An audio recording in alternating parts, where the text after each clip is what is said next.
9월 천도교식 2017의 문을 지금부터 열도록 하겠습니다. 하늘로서 하늘을 먹는다. 세상 만사의 이치가 한 그릇 밥에 담겨 있으며 밥이 곧 나이며 생명이며 우주입니다. 우리는 먹지 않으면 죽습니다. 그러나 내가 먹는 이 밥 한 그릇에 무수한 생명이 담겨 있고 그 생명을 먹고 먹히는 이치가 모두가 하나임을 말하고 있습니다. 그 이치를 살펴 지금 이 기후위기에 종교인으로서 어떻게 해야 하는지 대안을 모색하는 시간이 되기 바랍니다.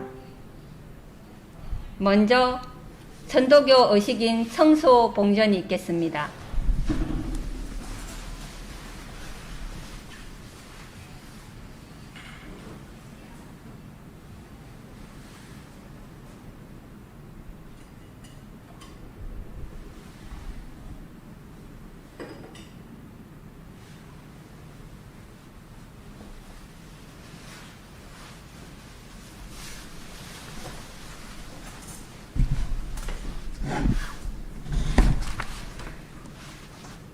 다음으로는 종교환경회의 상임대표 이미애 상임대표님의 인사 말씀이 있겠습니다.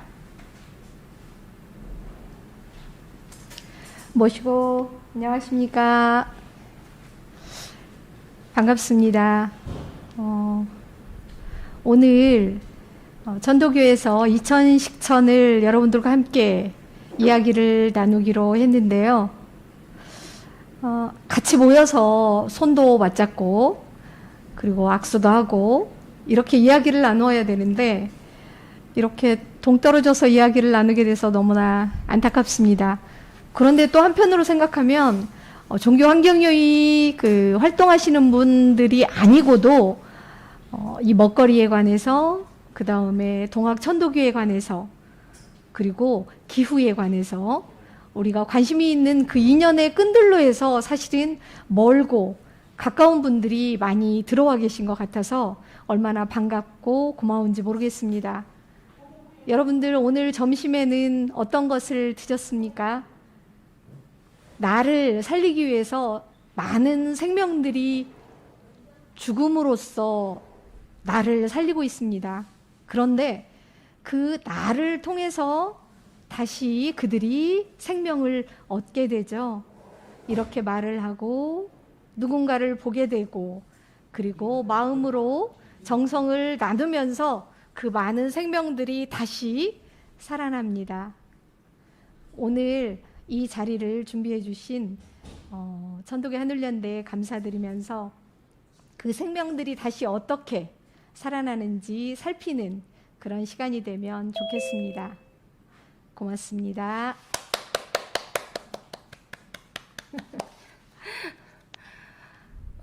생각보다 줌으로 유튜브로 방송이 되니까 보지 않고 이렇게 하는 게 더 떨릴 줄 몰랐습니다. 저 소개도 잊어버렸습니다. 저는 천도교 하늘연대 정진숙입니다. 반갑습니다. 앞으로 2시간 넘는 시간이 될지 또 2시간에 끝날 수 있을지는 모르겠지만 좀 편안하게 말씀 나누시고 또 이야기해 주시고 질문해 주시고 또 강의 또 잘 부탁드리겠습니다. 첫 시간 우리 전도교 하늘연대 2010전 식을 문을 열어주실 분은 먹거리 정의센터 소혜순 센터장님께서 제목을 먹거리 정의를 이야기하다로 강의를 시작해 주시겠습니다. 소혜순 센터장님, 네, 소개하겠습니다. 안녕하세요. 오늘은 저희 이제 먹거리 정의 센터에서 주되게 활동하고 있는 먹거리 정의 운동의 개념이 무엇인지 그리고 우리 사회에서 먹거리 정의가 왜 중요한지 그런 먹거리가 정의롭지 않은 사례들은 어떤 것이 있는지 이런 내용을 중심으로 해서 말씀드리도록 하겠습니다. 네, PPT 화면 좀 띄워주세요. 네, 먹거리 불평등에 대해서 먼저 이야기해 보도록 하겠습니다. 네. 이 사진은 굉장히 유명한 사진이죠. 김태리라는 배우가 나왔던 리틀 포레스트라는 영화인데요. 그러니까 요즘 청년들이 얼마나 이제 배고픈 삶을 살고 있는지 이 먹거리를 제대로 챙겨 먹지를 못하고 불안정한 삶을 살다가 결국에는 엄마가 해주는 그런 먹었던 밥이 생각나서 시골로 이제 다시 돌아가게 되는 그 계기가 바로 나의 밥상을 온전히 좀 챙기고 싶다. 따뜻하게 내 손으로 지은 밥을 먹고 싶다라는 거를 이제 욕망하는 그런 청년의 모습이라고 얘기를 할 수 있습니다. 네, 넘겨주세요. 예, 먹거리 기본권에 대한 얘기를 먼저 해보면은요, 세계 인권선언에 이런 얘기가 있습니다. 모든 사람은 식량, 의복, 주택, 의료 및 필요한 사회복지에 의해서 사회보장을 받을 권리를 가진다. 그래서 모든 사람은 먹을 것을 충분하게 누릴 권리가 있다라는 것들이 명시가 돼 있고요. 그리고 유엔 경제적, 사회적, 문화적 권리에 관한 국제 규약에도 보면 모든 사람은 굶주림으로부터 자유로운 권리를 갖는다라고 돼 있고요. 유엔 먹거리 기본권에 관한 특별조사위에 보면 사람들의 문화적 전통에 상응하는 양적으로 질적으로 충분하고 정규적인 그리고 영구적으로 존엄성 있는 삶을 영위할 수 있도록 이런 권리가 기본적으로 모든 사람한테 있다. 그래서 그걸 바로 먹거리에 관련된 기본권이다. 이렇게 정의를 할 수가 있습니다. 네, 다음 페이지요. 그럼에도 불구하고 지금 이제 굶주리는 사람들이 굉장히 많은데요. 자, 기아지도를 보시게 되면 빨간색이 선명할수록 굶주림으로 고통받는 사람들이 많은 지역이라는 걸 볼 수 있어요. 그래서 주로 아프리카에 사는 사람들이나 인도나 중국 위쪽에 있는 사람들이 굶주림을 굉장히 많이 겪고 있다. 이렇게 얘기를 할 수 있고, 그런데 식량 부족의 원인을 보면 생산량이 부족해서가 아닌 거예요. 그래서 이 책에도 서술이 돼 있는데 분명 먹을 것이 모자라서는 아니다. 지금 세계는 먹을 것으로 가득하다. 하지만 굶주림의 근본 원인은 식량과 토지의 부족이 아니라 민주주의의 부족이다. 그래서 생산량이 넘치지만 그런 부분들이 제대로 분배되지 않고 있는, 한쪽에서는 너무나 과잉되게 소비하고 있지만 그렇지 못한 쪽에서는 굶주림으로 허덕이게 되는 이런 부분들에 대한 얘기들을 하고 있습니다. 네. 지금 서울 시내의 식품 안정성 미보장률에 대한 통계 자료를 보시게 되면 이 도표가 나타내는 바가 어떤 사람들이 주로 식품 안정성이 떨어지나, 그러니까 이제 굶주림의 사각지대에 있는지를 조사를 한 도표인데요. 연령별로 보게 되면은 65세 이상의 고령자분들이 주로 식품 안정성이 떨어지는 걸로 나와 있고요. 교육 수준별로 보면은 초졸이나 중졸이야. 그래서 학력 수준이 낮을수록 식품 안정성이 떨어진다. 이렇게 볼 수 있고, 직업군을 보시게 되면 유체적 노동에 종사하는 분들, 그래서 사무직 이제 종사자보다는 육체적 노동을 하시는 분이 식품 안정성이 떨어지는 걸로 나와 있고요. 거주 지역별도 보시게 되면 강남구나 이런 쪽은 거의 이제 없는 반면에 강북구나 금천, 중랑 그리고 노원구 순으로 식품 안정성이 떨어진다. 그래서 생활 수준이 낮은 사람들이 더 식품 안정성이 떨어지는 삶을 살고 있다라는 통계를 보실 수가 있습니다. 네. 지금 현재 그 사망 원인이 무엇인가를 살펴봤더니 나쁜 식생활이 흡연을 제치고 사망 원인 1위에 올랐다는 통계가 있어요. 그래서 지금 워싱턴 대학에서 보건이 이제 계측을 하고 평가하는 연구소에서 봤더니 전 세계 질병의 가장 많은 원인이 어떤 식생활을 하고 있느냐, 이것이 굉장히 중요하다라고 얘기가 되고 있고요. 그래서 비만이라든지 뭐 중성지방이 높아지는 분들의 유병률이 지속적으로 상승하고 있는 통계를 보이고 있습니다. 그래서 의료비 비용도 해가 갈수록 늘고 있다는 것을 도표를 보시면은 알 수가 있습니다. 네, 다음이요. 그래서 서울 시민의 소득 수준에 따른 식생활 격차를 보시게 되면은 소득 수준이 낮을수록 아침밥을 거르는 경우가 많고요. 채소나 과일 등 칼슘 영양소를 부실하게 섭취하는 비율이 높습니다. 그리고 소득이 적을수록 당뇨와 고혈압 등 만성질환에 걸리는 비율이 높은데, 예전에는 당뇨가 부자병이라고 해서 잘 사는 사람들이 많이 먹어서 걸리는 질병이다 이렇게 얘기를 했지만, 요즘은 조금 바뀌었어요. 그래서 건강한 식생활에 대한 정보가 소득 수준이 높은 사람들이 더 많기 때문에 소득 수준이 높은 사람들은 웰빙식이라고 해서 좋은 음식을 챙겨 먹는 반면에 생활 수준이 낮고 소득 수준이 낮은 사람들이 간편식이나 패스트푸드, 인스턴트 이런 거를 많이 먹으면서 오히려 당뇨나 고혈압 같은 생활습관병에 걸리는 비율이 높다. 이렇게 말씀드릴 수가 있습니다. 그래서 건강 불평등에 대한 자료들을 쭉 보시게 되면 아까 말씀드린 소득 수준별 당뇨병 유병률이 도표로 나와 있는데 잘 사시는 분들에 비해서 소득 수준이 낮은 분들이 유병률이 더 높다라는 것을 보여주고 있고요. 사망률도 교육 수준이 높은 분들이 더 작은 반면에 교육 수준이 이제 낮은 분들이 훨씬 더 높다라는 게 나와 있고, 그 옆에 도표를 보시게 되면은 부모의 소득 수준이나 학력에 따른 아동 청소년의 비만 정도가 다른 거를 보실 수 있죠. 그래서 매우 못 사는 지역에서는 21%가 넘는 아동이 비만에 걸리는 비율에 반해서 매우 잘 사는 경우에는 18% 정도의 더 낮은 비율을 보이는 걸로 보시게 되면은 분명히 소득 수준과 비만 같은 청소년 질병과도 연관성이 있고, 학력도 보시게 되면은 중졸 이하의 부모를 가진 아동의 비만율이 높고, 대졸 이상의 학력을 가진 부모를 가진 청소년들의 비만율이 더 낮은 것을 확인할 수가 있습니다. 네.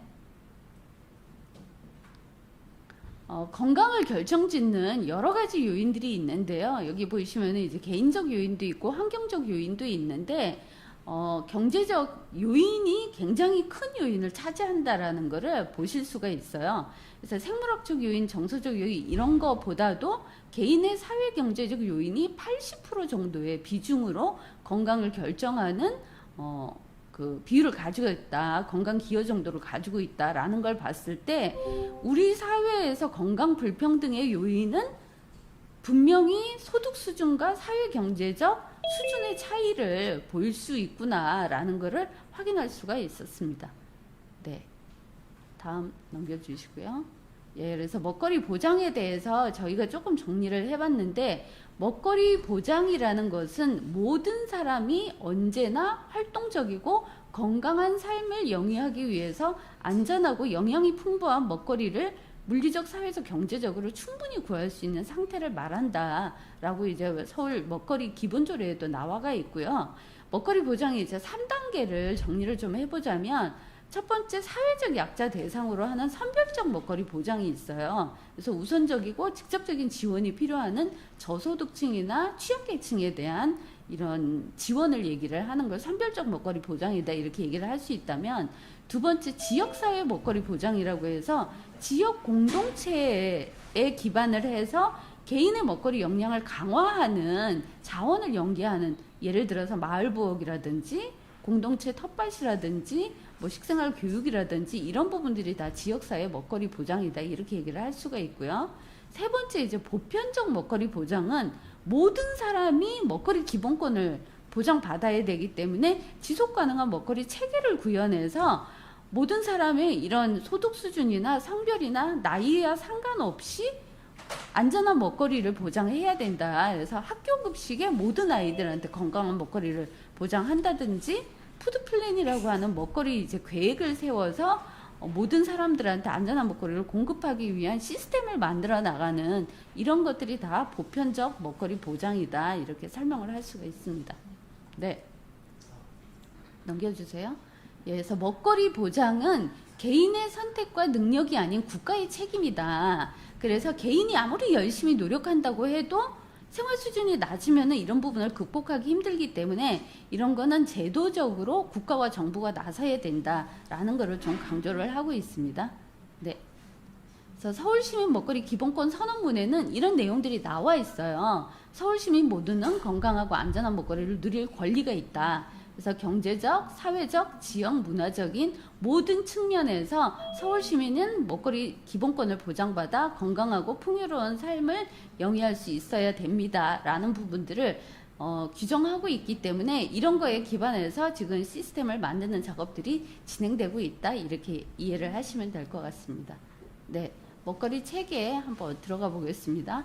자, 이게 굉장히 유명한 책인데요. 누가 우리의 밥상을 지배하는가라는 책인데 왜 이런 얘기들을 하냐면 지금 세계 시장 80%를 5대 곡물 메이저, 그러니까 대규모 기업들, 그러니까 다국적 기업이라고 얘기하는 5개 기업이 다 장악을 하고 있어요. 그래서 우리 전 세계 국민들이, 전 세계 이제 그 시민들이 먹는 먹거리를 너무나 소수의 기업들이 장악하고 있기 때문에 생산과 유통과 가공이나 이런 것들이 한쪽으로 너무 편중되어서 균등한 분배가 잘 되지 않는 측면들을 얘기를 하고 있는 책이라고 소개를 드리고 싶습니다. 네. 그래서 지속 가능한 먹거리 체계라는 거는 기본적으로 글로벌 푸드 시스템하고 약간 대비가 되는 개념인데요. 이제 글로벌 푸드 시스템이라고 했을 때는 소수의 거대 농식품 기업들이 먹거리 체계에 영향력을 행사하기 때문에 농민들과 먹거리 소비자들의 삶을 지배한다. 그래서 안전한 먹거리보다는 유통 과정이나 소비 과정에서의 이윤을 추구하는 걸 목적으로 해서 먹거리에 대한 위험도 증가한다라고 한다면 지속 가능한 먹거리 체계라는 것은 모든 시민에게 제공되는 건강하고 적절한 가격의 먹거리 체계이다. 그래서 기후 변화라든지 생물 다양성 이런 부분에 대한 중요성을 같이 가져가면서 보존하는 먹거리 체계다, 이렇게 설명을 할 수가 있습니다. 그래서 지속 가능한 먹거리 체계에 보면은 다품종 소량 생산이라든지 지속 가능성, 그리고 직거래, 생활협동조합 이런 이제 프로그램들을 같이 포함을 하고 있고요. 국내에서는 슬로푸드 운동이라든지 로컬푸드 운동, 생협, 그리고 꾸러미 농민시장이나 토종 씨앗 운동 이런 흐름들과 같이 맥을 같이 하고 있습니다. 네. 그래서 먹거리 정의라는 개념은 모든 사람이 건강한 먹거리를 누리는데 차별이 없도록 부정의한 먹거리 체계를 정의롭게 바꾸는 운동이다, 이렇게 설명을 드릴 수가 있고요. 예, 구체적인 사례를 좀 살펴보도록 하겠습니다. 뒤로 넘겨주세요. 이게 피해 새우라고 해서 요즘 새우가 값이 싸져서 굉장히 많이 드시잖아요. 근데 왜 피해 새우라고 하느냐?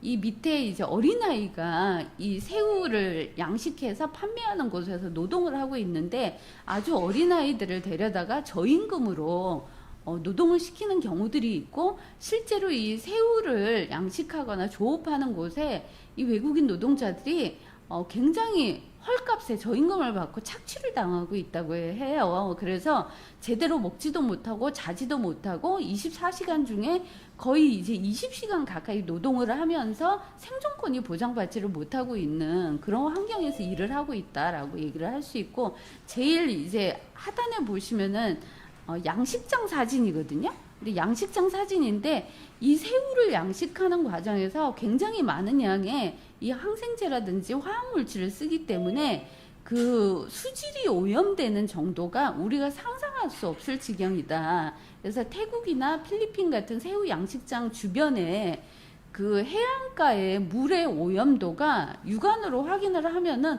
도저히 그 새우를 먹을 수 없을 정도로 오염이 많이 돼서 생태적으로 굉장히 심각한 문제를 가지고 있는 양식 방법이다. 그래서 우리가 맛있게 먹는 새우가 밥상에 올라오기까지 어떤 대가를, 환경적 그리고 이제 인권 침해의 대가를 치르고 있는지, 이런 부분에 대해서 우리가 좀 같이 생각해 봐야 된다라는 측면에서 제가 소개를 하나 해드렸고요.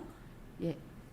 그 다음에 볼 수 있는 또 이런 먹거리 부정의 사례는 장미꽃이 굉장히 아름답잖아요. 그리고 연인한테나 뭐 생일을 축하할 때 장미꽃을 선물하는 경우가 많은데, 케냐의 그 나이바샤 호수 주변에 장미 농장이 들어섰는데 물을 굉장히 많이 소비하는 꽃이라고 해요, 장미가. 그래서 호수의 물도, 호수를 끼고 살아가는 사람들이 물 부족에 시달려서 굉장히 먼 거리를 물을 길러 가야 되는 이런 현상이 생깁니다. 그래서 그 옆에 여성이 Your rose is not as beautiful as it seems라고 해서 당신의 장미는 보는 것처럼 그렇게 아름답지 않다.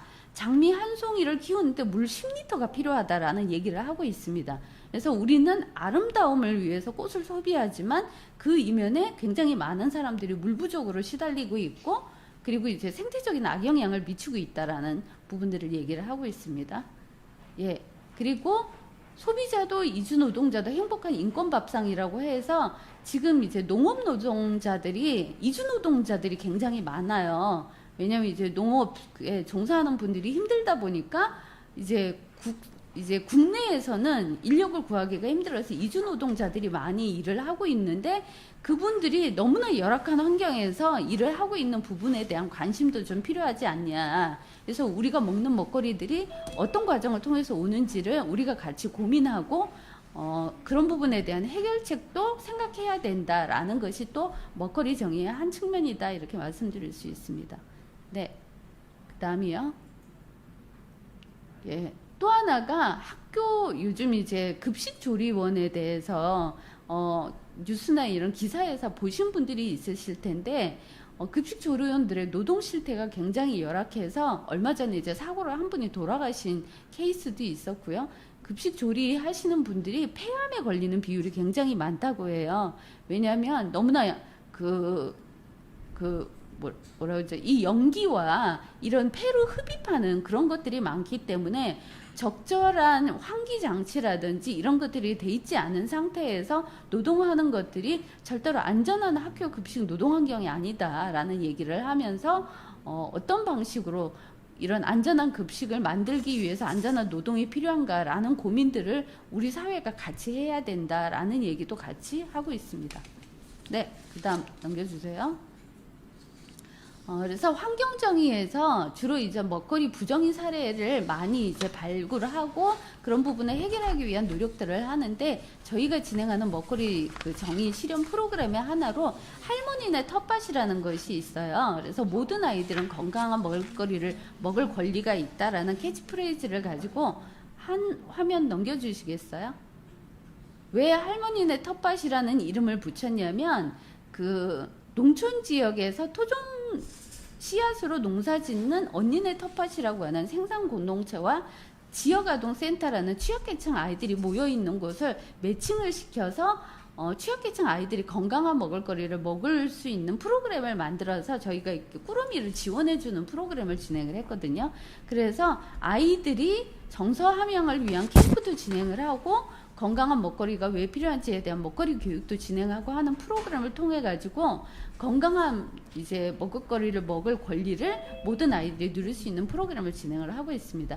그래서 방학 동안에 선생님이 늦게 나오는데 아이들이 간식을 만들 수 있고 부모님이 자리를 비웠을 때도 스스로 조리할 수 있는 능력이 생겼다라는 것들이 이제 보고서에 나와 있는 경험들이 있습니다. 네, 다음 넘겨주세요. 예, 꿈나무 카드 모니터링 사업도 지금 이제 저소득층 아이들한테 지급되는 바우처 카드라는 것이 있는데 주로 아이들이 편의점이나 뭐 분식, 중식, 한식, 제과점 중에 가장 많은 비율이 편의점에서 사용을 해요. 그래서 아이들한테 안전한 먹거리를 먹이는 것이 필요한데 과연 전자급식 카드를 통해 가지고 이런 것들이 해결이 가능하냐. 그래서 안전한 밥상과 이 편의점 먹거리가 과연 어떤 것이 더 안정하냐 이런 부분에 대한 모니터링과 더불어서 해결 방침을 같이 논의하는 그런 활동들을 진행을 하고 있습니다. 네, 그래서 세상의 모든 아이들은 건강한 먹을거리를 먹을 권리가 있다. 그래서 먹을거리는 생존의 문제이자 자존의 문제인다. 라고 얘기하는 사회가 차리는 밥상이라는 프로그램으로 이런 부분들을 진행을 하고 있습니다. 네. 그래서 먹거리 정의를 이야기하는 30인의 밥상이라고 해서 우리 사회에서 먹거리 정의가 가능하기 위해서는 무엇을 해야 되는지를 얘기하는 프로그램을 진행을 하고 있고요. 네, 그 다음 넘겨주세요. 그래서 먹거리 정의 센터에서 진행하는 것들을 좀 마지막으로 정리를 해보면 이런 먹거리 불평등이 분명히 존재를 하기 때문에 이런 불평등과 부정의를 개선하는 활동들을 진행을 하고 있고요. 지속가능한 먹거리 체계를 만들고 생활 속에서 이런 먹거리 대안을 실천할 수 있는 방안들을 같이 고민을 해서 우리 사회에서 생태적으로나 환경적으로나 그리고 인권적으로나 건강한 먹거리를 같이 만들어 나가기 위한 노력이 바로 먹거리 정의 운동이다. 이렇게 소개를 드리고 강의를 마치도록 하겠습니다. 네, 감사합니다. 네, 감사합니다. 자, 다음으로는 두 번째 이문암 천도교 공동대표님이 생명기운과 삼시세끼 공경이라는 주제로 말씀이 있겠습니다. 자, 박수 부탁드리겠습니다.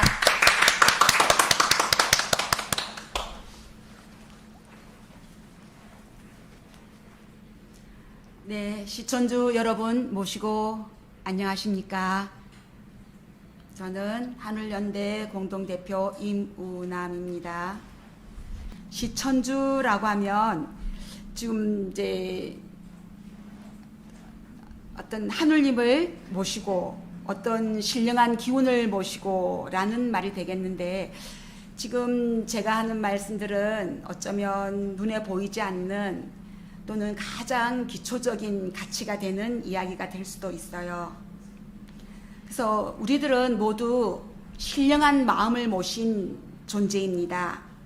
그래서 그런 신령한 기운들이 나 안에도 갖추어져 있지만 상대방에게도, 모두에게도 바깥의 기운 속에서도 갖추어져 있기 때문에 그것을 눈에 보이지 않는 신령한 기운이라고 하는 거죠. 그것을 우리가 흡수하는 공기라고 말해도 됩니다. 그러나 우리가 일반으로 생각하는 그런 공기가 아니라 그 속에 뜻이 있는 거예요. 의지가 있고, 그래서 그걸 우리가 이제 신령하다, 영험하다, 그래서 영기라고 부르기도 합니다.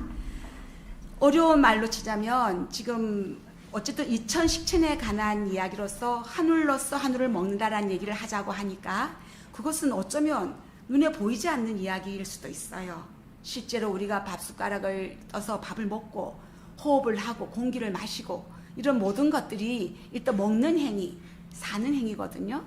그런 것들이 어떤 신령함으로 이어지고 있다라는 말씀을 드리고 싶은 거예요. 왜냐하면 우리 인간들이 그렇게 신령한 존재로서 옛날에 우리가 신령한 나무만 보아도 굉장히 그 기운이 서려 있다고 보았잖아요. 그래서 지나가다가도 문득 서서 놀라면서 마음을 모으게 되고 몸을 가다듬어서 절이라도 하고 지나가고 싶습니다. 그러한 어떤 특별한 기운들이 우리 사람마다 개인에게 다 존재하고 있다는 겁니다. 그래서 그러한 신령한 기운들이 모시고 있기 때문에 우리가 하늘로서 하늘을 먹는다라는 말을 쓰기도 하고, 하늘 기운으로서 하늘을 돕는다라는 말을 쓰기도 하고, 하늘 기운으로서 하늘을 도와준다, 보살핀다, 이런 말들을 씁니다. 그것이 바로 기화작용이라고 해요. 기화 활동이죠. 서로 소통하는 활동입니다. 서로 상생하는 활동을 그렇게 표현을 합니다. 사실 기후위기에 어떤 결정적인 그런 영향을 받고 가장 위험에 처한 현실이 지금이지 않습니까? 지금 당장 겪고 있는 코로나라는 병원체로 인해서 많은 제약이 있습니다. 특히 정신적인 이런 가치를 가지고 서로 한자리에 앉아서 소통해야 할 그런 종교활동마저도 제약을 받고 있으니 정말 모든 자유로움에서 저희들은 멀리 비껴가 있습니다. 정말 광장의 소통, 화합의 소통이 정말 꿈이었나 싶을 정도예요. 그러나 우리 종교인들은 그렇게 어려움이 닥칠수록 항상 놓치지 않고 하는 것이 있습니다. 바로 기도 생활입니다. 가만히 생각해 보면 어려울 때마다 기도를 통해서 응답을 받지 않은 적이 없어요. 항상 그런 어떤 방법으로든지 응답을 받고 응답에 대해서 그것을 방법을 전환하고 스스로 우리가 어떤 정말 바깥으로 오는 외부의 비를 피하고 바람을 막으면서 어떤 안심한 그런 방편을 찾아갑니다. 어떤 때는 눈으로, 귀로, 음식으로 마음을 풀어내기도 합니다. 그를 통해 기쁨을 나누기도 하고 타인의 고통에 공감하기도 하고, 그래서 어떤 억압에 대해서 분노하기도 합니다.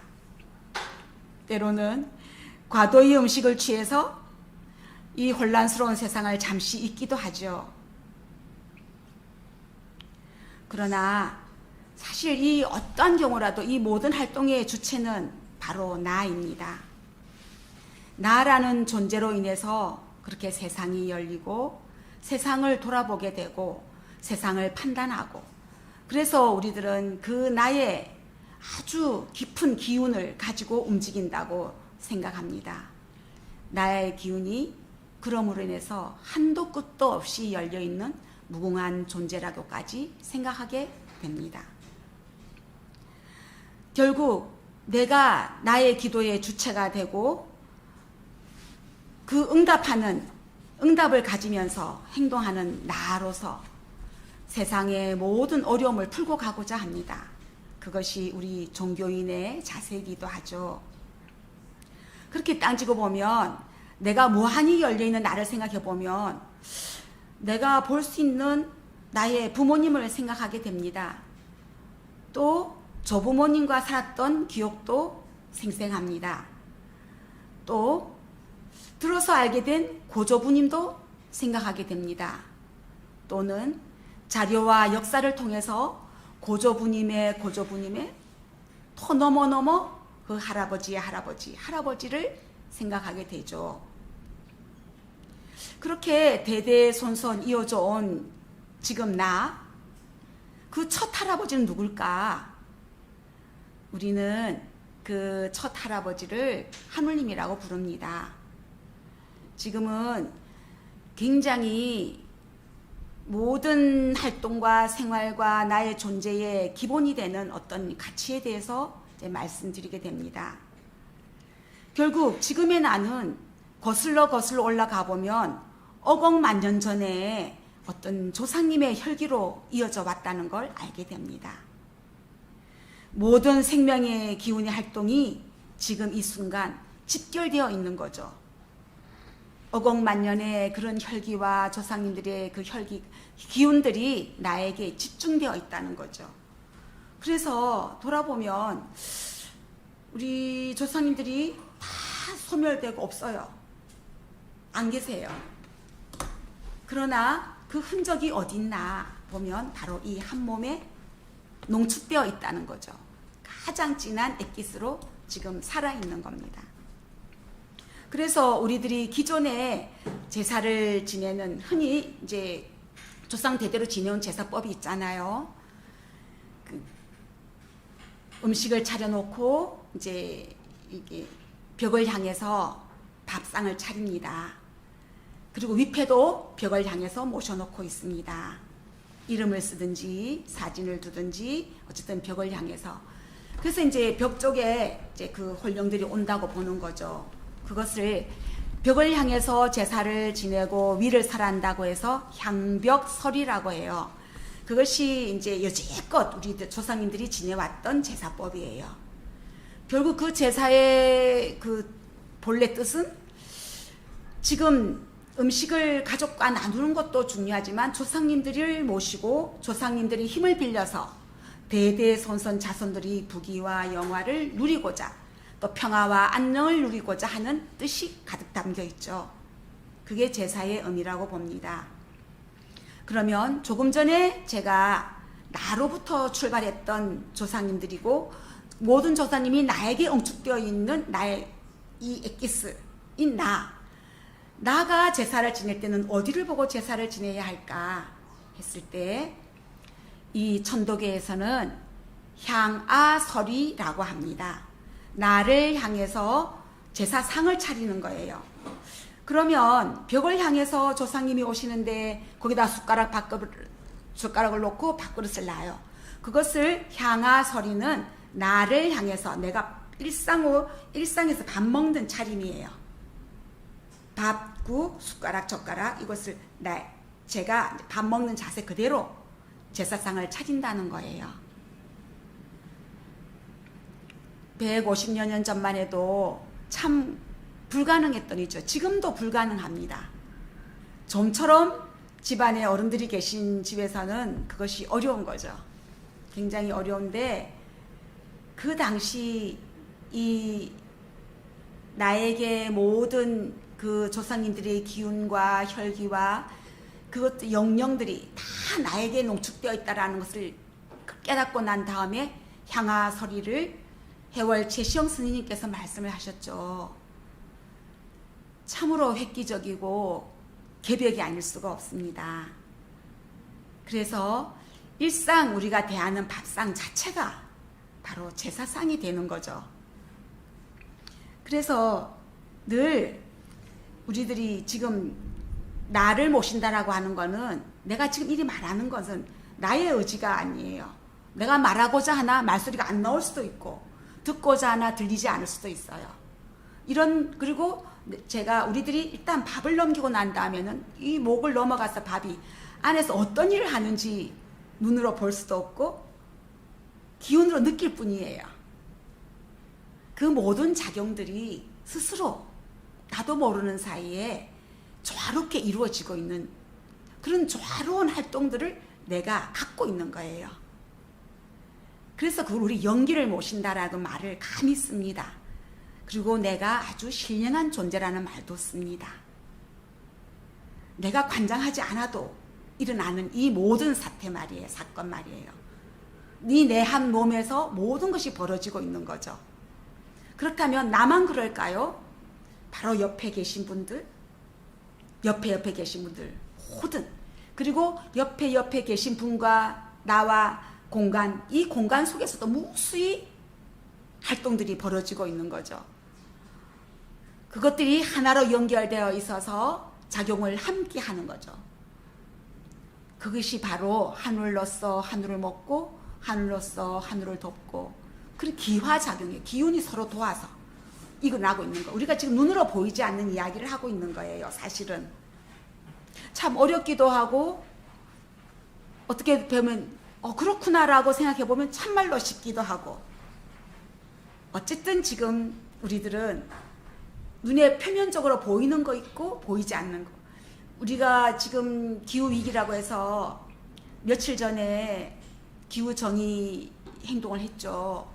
다 주황색 이제 드레스 코드를 하고 나와서 했는데, 주황색 보통 이 사진들을 보면은 이제 북극의 그 얼음이 이제 빙하가 녹아서 얼마나 많이 없어졌는가를 주황색 선으로 그려진 사진들이 있습니다. 그 전에 우리가 공부할 때는 우리가 빙산이 있으면 위에 조금 보이는 거는 정말 우리가 말하는 빙산의 일부다라고 말했었죠. 그 밑에 완연한 정말 알 수 없는 무게와 그 부피의 그런 얼음들이 존재해 있었던 거예요.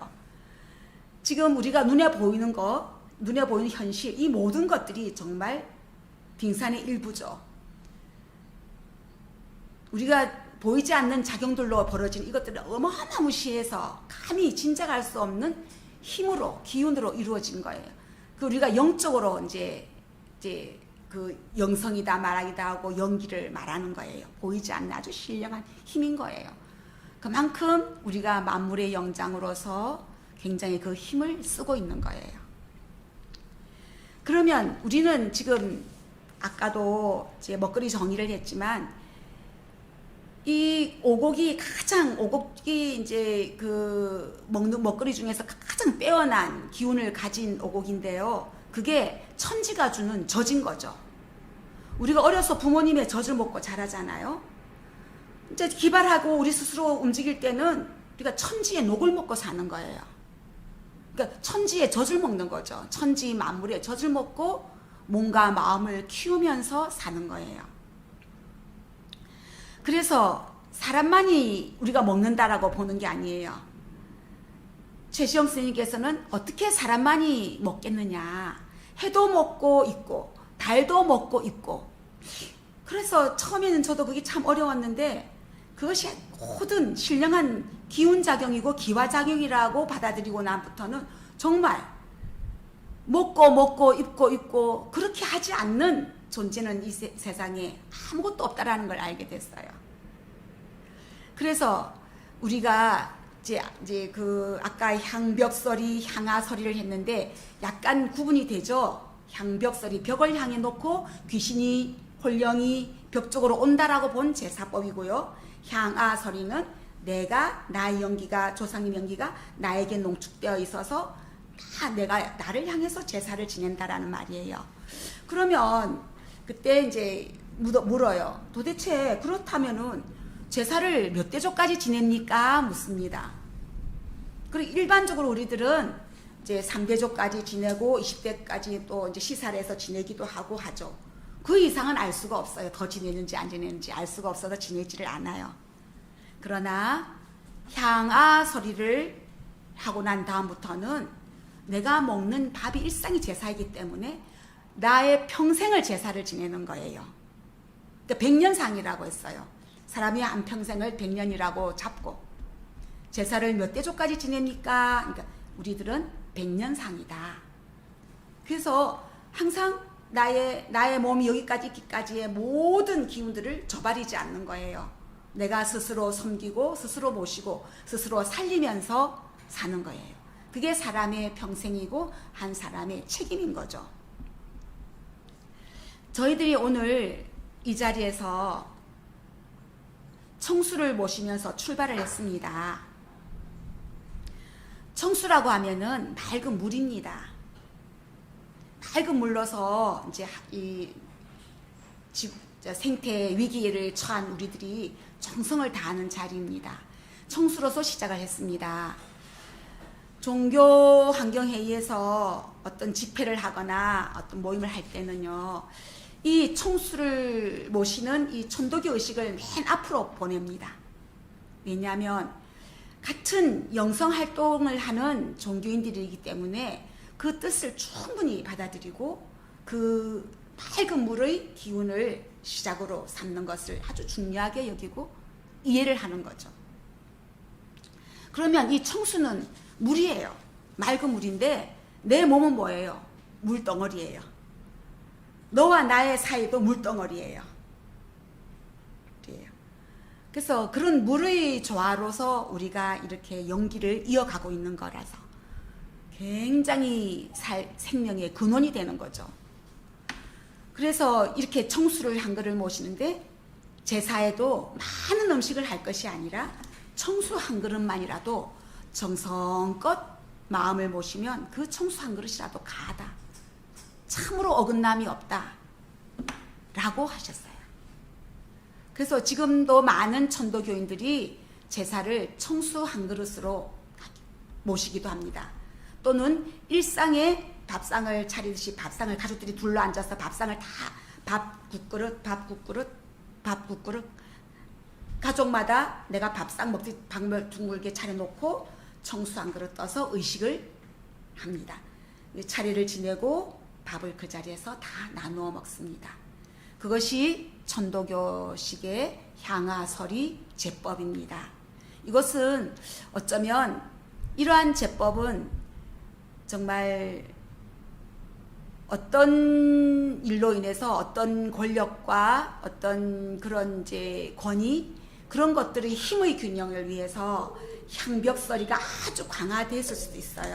그러나 점점 한 사람 한 사람의 존엄성이 귀하고 한 사람 한 사람의 그 용기가 중하고 그 바탕이 중할진대는 앞으로의 세상에서는 그렇게 청수 한 그릇에 마음을 담아서 간편하게 제사를 지내고 가족들이 둘러앉아 밥을 먹으면서 제사를 지내는 그 밥상을 차려놓고 제사를 지내는 그러한 시대가 곧바로 열릴 거라고 생각합니다.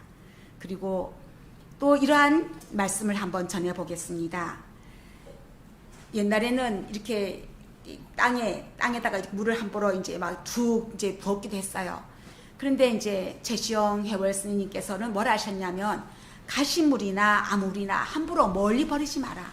가르침을 뱉지를 마라. 코도 함부로 불어서 땅에다 버리지 마라. 땅에다가 코를 풀거나 침을 뱉는 것은 천지 부모님 얼굴에다가 침을 뱉는 것이다. 내 부모님 얼굴에 뱉는 것과 똑같다. 그만큼 땅이 소중함으로 그렇게 땅을 부모님 살같이 여겼던 그런 가르침을 전해보겠습니다. 그리고 밥을 지을 때에도 쌀을 5번 씻어서 안쳐서 밥을 하고 나면 김치 한 그릇이다 놓고 정성껏 마음으로 고맙다고 천지 부모님께 고하고 밥을 뜨라고 했습니다. 가족들이 먹는 밥이니까요. 참으로 이렇게 밥을 지었습니다. 고맙습니다. 하고 먼저 밥을 지은 사람이 그 밥그릇에 대고 전체 밥솥 앞에서 마음을 모읍니다. 그러고 난 다음에 가족의 밥을 일일이 뜹니다. 그리고 이렇게 그릇도 금난 그릇이거나 이가 빠진 그릇에 담지 말고 정갈한 그릇에 깨끗하게 담아서 밥상을 차리거라 라고 하셨어요. 그것이 최시영 선생님의 내수도문에 있는 말씀입니다. 이렇게 내가 먹는 삼시세끼의 음식이 정갈하게 대하는 이것이 바로 나를 모시고 나를 살리는, 그러므로 인해서 이것이 하늘을 살리는 그러한 가장 기본적인 출발이 되는 것입니다. 가장 출발되는 그런 가치가 되는 겁니다. 그래서 한번 이런 말씀을 전할게요. 동학이 얼마 전에 나온 책이 있어요. 이제 동학의 재해석과 신문명의 모색이라는 책에서요. 서강대 신학대학원 김용희 교수님의 이제 그 말씀을 잠시 인용하겠습니다.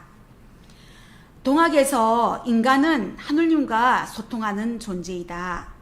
하느님과 인간 그리고 자연은 일체적 생태계를 이루고 있어서 서로 개체들 간의 투쟁과 정복 대신에 상생과 통합을 이루어 기화상통하면서 더 큰 생명으로의 창조와 진화를 이루면서 발전한다.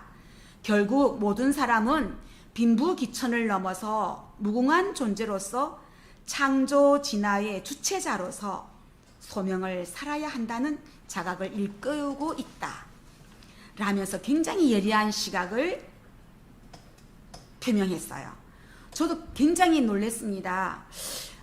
창조 진화의 주체자로서 얼마나 우리가 그 막중한 책임을 갖고 있고 그런 소명을 가지고 있냐라는 것입니다. 전 우주 생명의 안위가 바로 나 자신의 태도와 행위에 달려 있다라는 거죠. 그렇게 되면 누가 말리지 않아도 자연이 그 육식의 물결 속에서도 헤쳐나올 수 있고 자연을 훼손하지 말라고 훼손하라고 해도 하지 않을 것이며 그 생태를 이 위기를 극복할 수 있는 가장 기초적인 존재자로서 거듭 태어나는 이제 그런 말씀으로 받아들여집니다. 그래서 천지 만물을 천지 부모님을 거스르는 행위는 천지 만물을 그 주체자로서 살려야 하는 책임자로서 인간으로의 가장 고도의 영성의 가진 고도의 이제 영성의 책임자로서 소명을 지니고 지켜야 한다는 것이 여기에 있습니다. 그래서 이 사소하게 보이는 어쩌면 늘 무심코 먹었던 그리고 늘 반복되는 일상 속에서 이 삼시세끼의 소중함 그리고 이 삼시세끼의 매매사사 공경하는 마음으로 대할 때 정말 우리는 정말 서로가 서로를 살리고 서로를 공감하면서 아파하고 서로를 돕고 보답하는 생명의 기화작용으로서 우주 생명의 안위를 지키는 동력이 될 것이라고 봅니다. 그리고 우리 종교인들의 기도는 멈추지 않을 것입니다. 고맙습니다. 다음 강의는 음식은 자인의 생명이라는 주제로 선재 스님께서 함께 해주시겠습니다. 박수 부탁드리겠습니다. 오늘 그 강의를 하기 전에 음식에 대한 불교의 정의를 함께 나누는 시간을 갖고자 합니다. 불교는 이제 그 음식을 먹기 전에 공양계라는 걸 합니다. 그래서 좀 긴데 짧게 제가 하는 한 기절을 하겠습니다. 이 음식이 어디서부터 왔는가? 한 방울의 물에도 천지의 은혜가 깃들어 있고 한 알의 곡식에도 만인의 노고가 담겨져 있습니다. 정성으로 마련한 이 음식으로 주림을 달래고 바른 마음으로 바른 생활을 하여 인류를 위하여 봉사하겠습니다. 그리고 이제 감사의 마음으로 음식을 먹습니다. 예, 이 음식이 어디서부터 왔냐는 거예요. 예, 한 방울의 물에도 천지의 은혜가 스며져 있고 한 알의 곡식에도 만인의 노고가 담겨져 있다고 했습니다. 오늘 뭐 점심 때 뭘 드셨는지 모르겠습니다. 요즘에는 이제 가을에 곡식들이 많아서 그 과일도 풍성하고 또 곡식도 풍성한 때가 되었습니다. 근데 우리는 그냥 무심코 먹습니다. 예를 들어 이제 호박을 갖고 요리해서 먹었다. 그러면 보통 이제 밭에서 키우지 않은 호박을 삽니다. 그러면 호박을 뭐 1,000원 주고 샀으면 우린 1,000원짜리 호박이라고 이야기합니다. 근데 불교는 그 1,000원짜리라고 이야기하지 않습니다. 왜 그러냐면 그 호박이 자라기 위해서는 무엇이 필요할까요? 땅도 필요하고 물도 필요하고 햇빛, 바람, 공기들이 필요합니다. 또 그 호박을 갖기 위해서는 수많은 농민들이 수없는 노고를 해야 되고 또 그 호박을 포장해서 또 차에 싣고 또 뭐 도매로 갔다 소매로 갔다가 우리 손에 와서 또 그 음식을 또 만들기 위해서 애쓰는 노고까지 생각하면 그 호박 음식에도 수많은 인연들이 만나서 함께하는 것입니다. 모든 종교가 마찬가지겠지만 불교는 많은 생명들의 행복을 위해서 이 땅에 오셨습니다. 이것 좀 틀어주시겠어요? 앞에요? 예.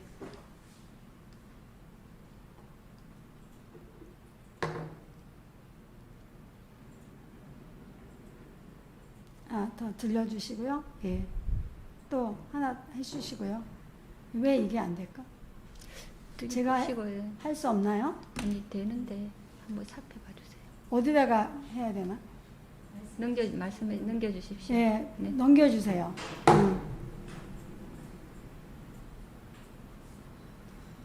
한 번 더 넘겨주시고요. 예. 당신은 무엇을 먹고 사십니까입니다. 열반경에는 경전인데요. 예, 부처님께서는 사람들의 삶의 어려움이 처했을 때 상담을 하러 오면 사람들의 이야기를 다 들으시고 제일 먼저 묻는 말씀이 당신은 무엇을 어떻게 먹고 사십니까입니다. 그 뭐 상담에 들이 많죠. 뭐 사업이 안 돼서 몸이 아파서 마음을 불편해서 뭐 아이가 말을 안 들어서 여러 가지의 그런 고민을 안고 왔을 때 그들한테 무엇을 먹고 사느냐고 물으셨어요. 아니 몸이 아프면 이거는 또 음식을 잘못 먹어서 견뎌야지만 마음이 불편하고 뭔가 공부가 안 될 때도 뭘 먹고 사느냐고 물으셨습니다. 먹을 거라는 것은 그만큼 우리 삶에 굉장한 중요한 연결이 되어 있기 때문에 그렇습니다. 좀 아까 설명했듯이 내가 먹는 음식은 모든 생명과 연결되어 있습니다. 아까도 이야기했지만 행복을 위해서 우리 종교가 필요하듯이 많은 사람들이 행복을 원합니다. 그 행복에는 조건은 우리 건강한 몸도 필요하고 또 맑은 영혼도 필요하고 또 마음이 편안해야 됩니다. 근데 그런 것들은 뭐가 토대가 되냐? 맑고 건강한 음식이 토대가 됩니다. 근데 그 음식이 맑고 건강하려면 어떤 게 필요하죠? 식물이 자랄 수 있는 뭐 땅이라든가 햇빛, 바람, 공기 이런 환경들이 토대가 됩니다. 그러니까 내가 행복하려면 건강한 먹거리가 필요하고 건강한 먹거리는 좋은 자연에서 오기 때문에 결국은 따져 들어가면 내가 행복하려면 모든 자연의 생명이 맑고 건강할 때 그것이 가능하다는 거죠. 그래서 이 자연계의 모든 생명은 자연의 생명들은 나와 둘이 아닌 하나의 생명관을 갖고 있는 거죠. 물이 맑아야 그 맑은 물을 먹고 내가 건강해지듯이 이 자연의 모든 생명은 나와 함께 공생 공존하는 것입니다. 예, 됩니까? 예. 예. 그래서 우리가 또 음식은 우리 마음을 만들어 주는 겁니다. 도마도라가 자라기 위해서는 땅물, 바람, 공기를 통해서 자라기 때문에 도마도 하나를 먹게 되면 자연과 교감을 합니다. 또 거칠고 산화한 음식을 먹으면 내 마음과 마음이 거칠어지고 또 본래의 맛과 영양을 파괴하는 첨가제가 들어간 음식을 먹게 되면 우리 몸의 세포마다 기억돼서 몸과 마음을 파괴하게 합니다. 사찰 음식의 특징은 뭐냐면 육류, 어패류, 술, 오신채, 가공식품, 그 다음에 제철이 아닌 음식들을 금지하기도 하고 절제하기도 합니다. 예. 그러면 우리가 육류나 어패류 안 드시는 건 다 이해가 하실 거예요. 그죠? 그거는 불교가 생명 존중을 위해서 시작된 일이었습니다. 술은 또 정신적인 문제가 있죠. 그러니까 오신채는 다 뭐 아시지만 파마늘, 양파, 달래를 이야기하는데 그런 음식들은 음식의 에너지를 먹는데 우리가 오신채는 어떤 에너지가 있냐. 익혀 먹으면 음력이 나고 날로 먹으면 화가 난다. 그래서 채식하고는 다른 에너지를 갖고 있습니다. 그 다음에 가공식품은 뭔가 인위적이지 않고 자연적이지 않기 때문에 거기에 대한 첨가제들은 우리 몸에 들어가서 우리 몸도 파괴도 하고 마음도 움직입니다. 제철이 아닌 음식은 왜 금지시켜야 되느냐. 우리가 제철의 음식을 먹는다는 것은 가장 자연스럽고 가장 에너지가 많이 들어있는 음식을 먹는 것입니다. 근데 우리가 제철이 아닌 음식을 먹게 되면 어떻게 하죠? 비누하우스에 농사를 져야 되고, 비누하우스는 온 나라의 주범이 되고, 땅이 또 겨울에는 얼었다가 죽을 거 죽고 살 거 살아야 되는데 못 그럽니다. 그러면 비누하우스는 안에 공기가 안 좋기 때문에 식물도 안 좋지만 벌레도 생기고 농약도 써야 되고, 이런 문제들은 또 환경의 문제도 있고 지금 온난화의 문제도 있지만 그런 음식을 먹으면 나도 병들기 때문에 그렇습니다.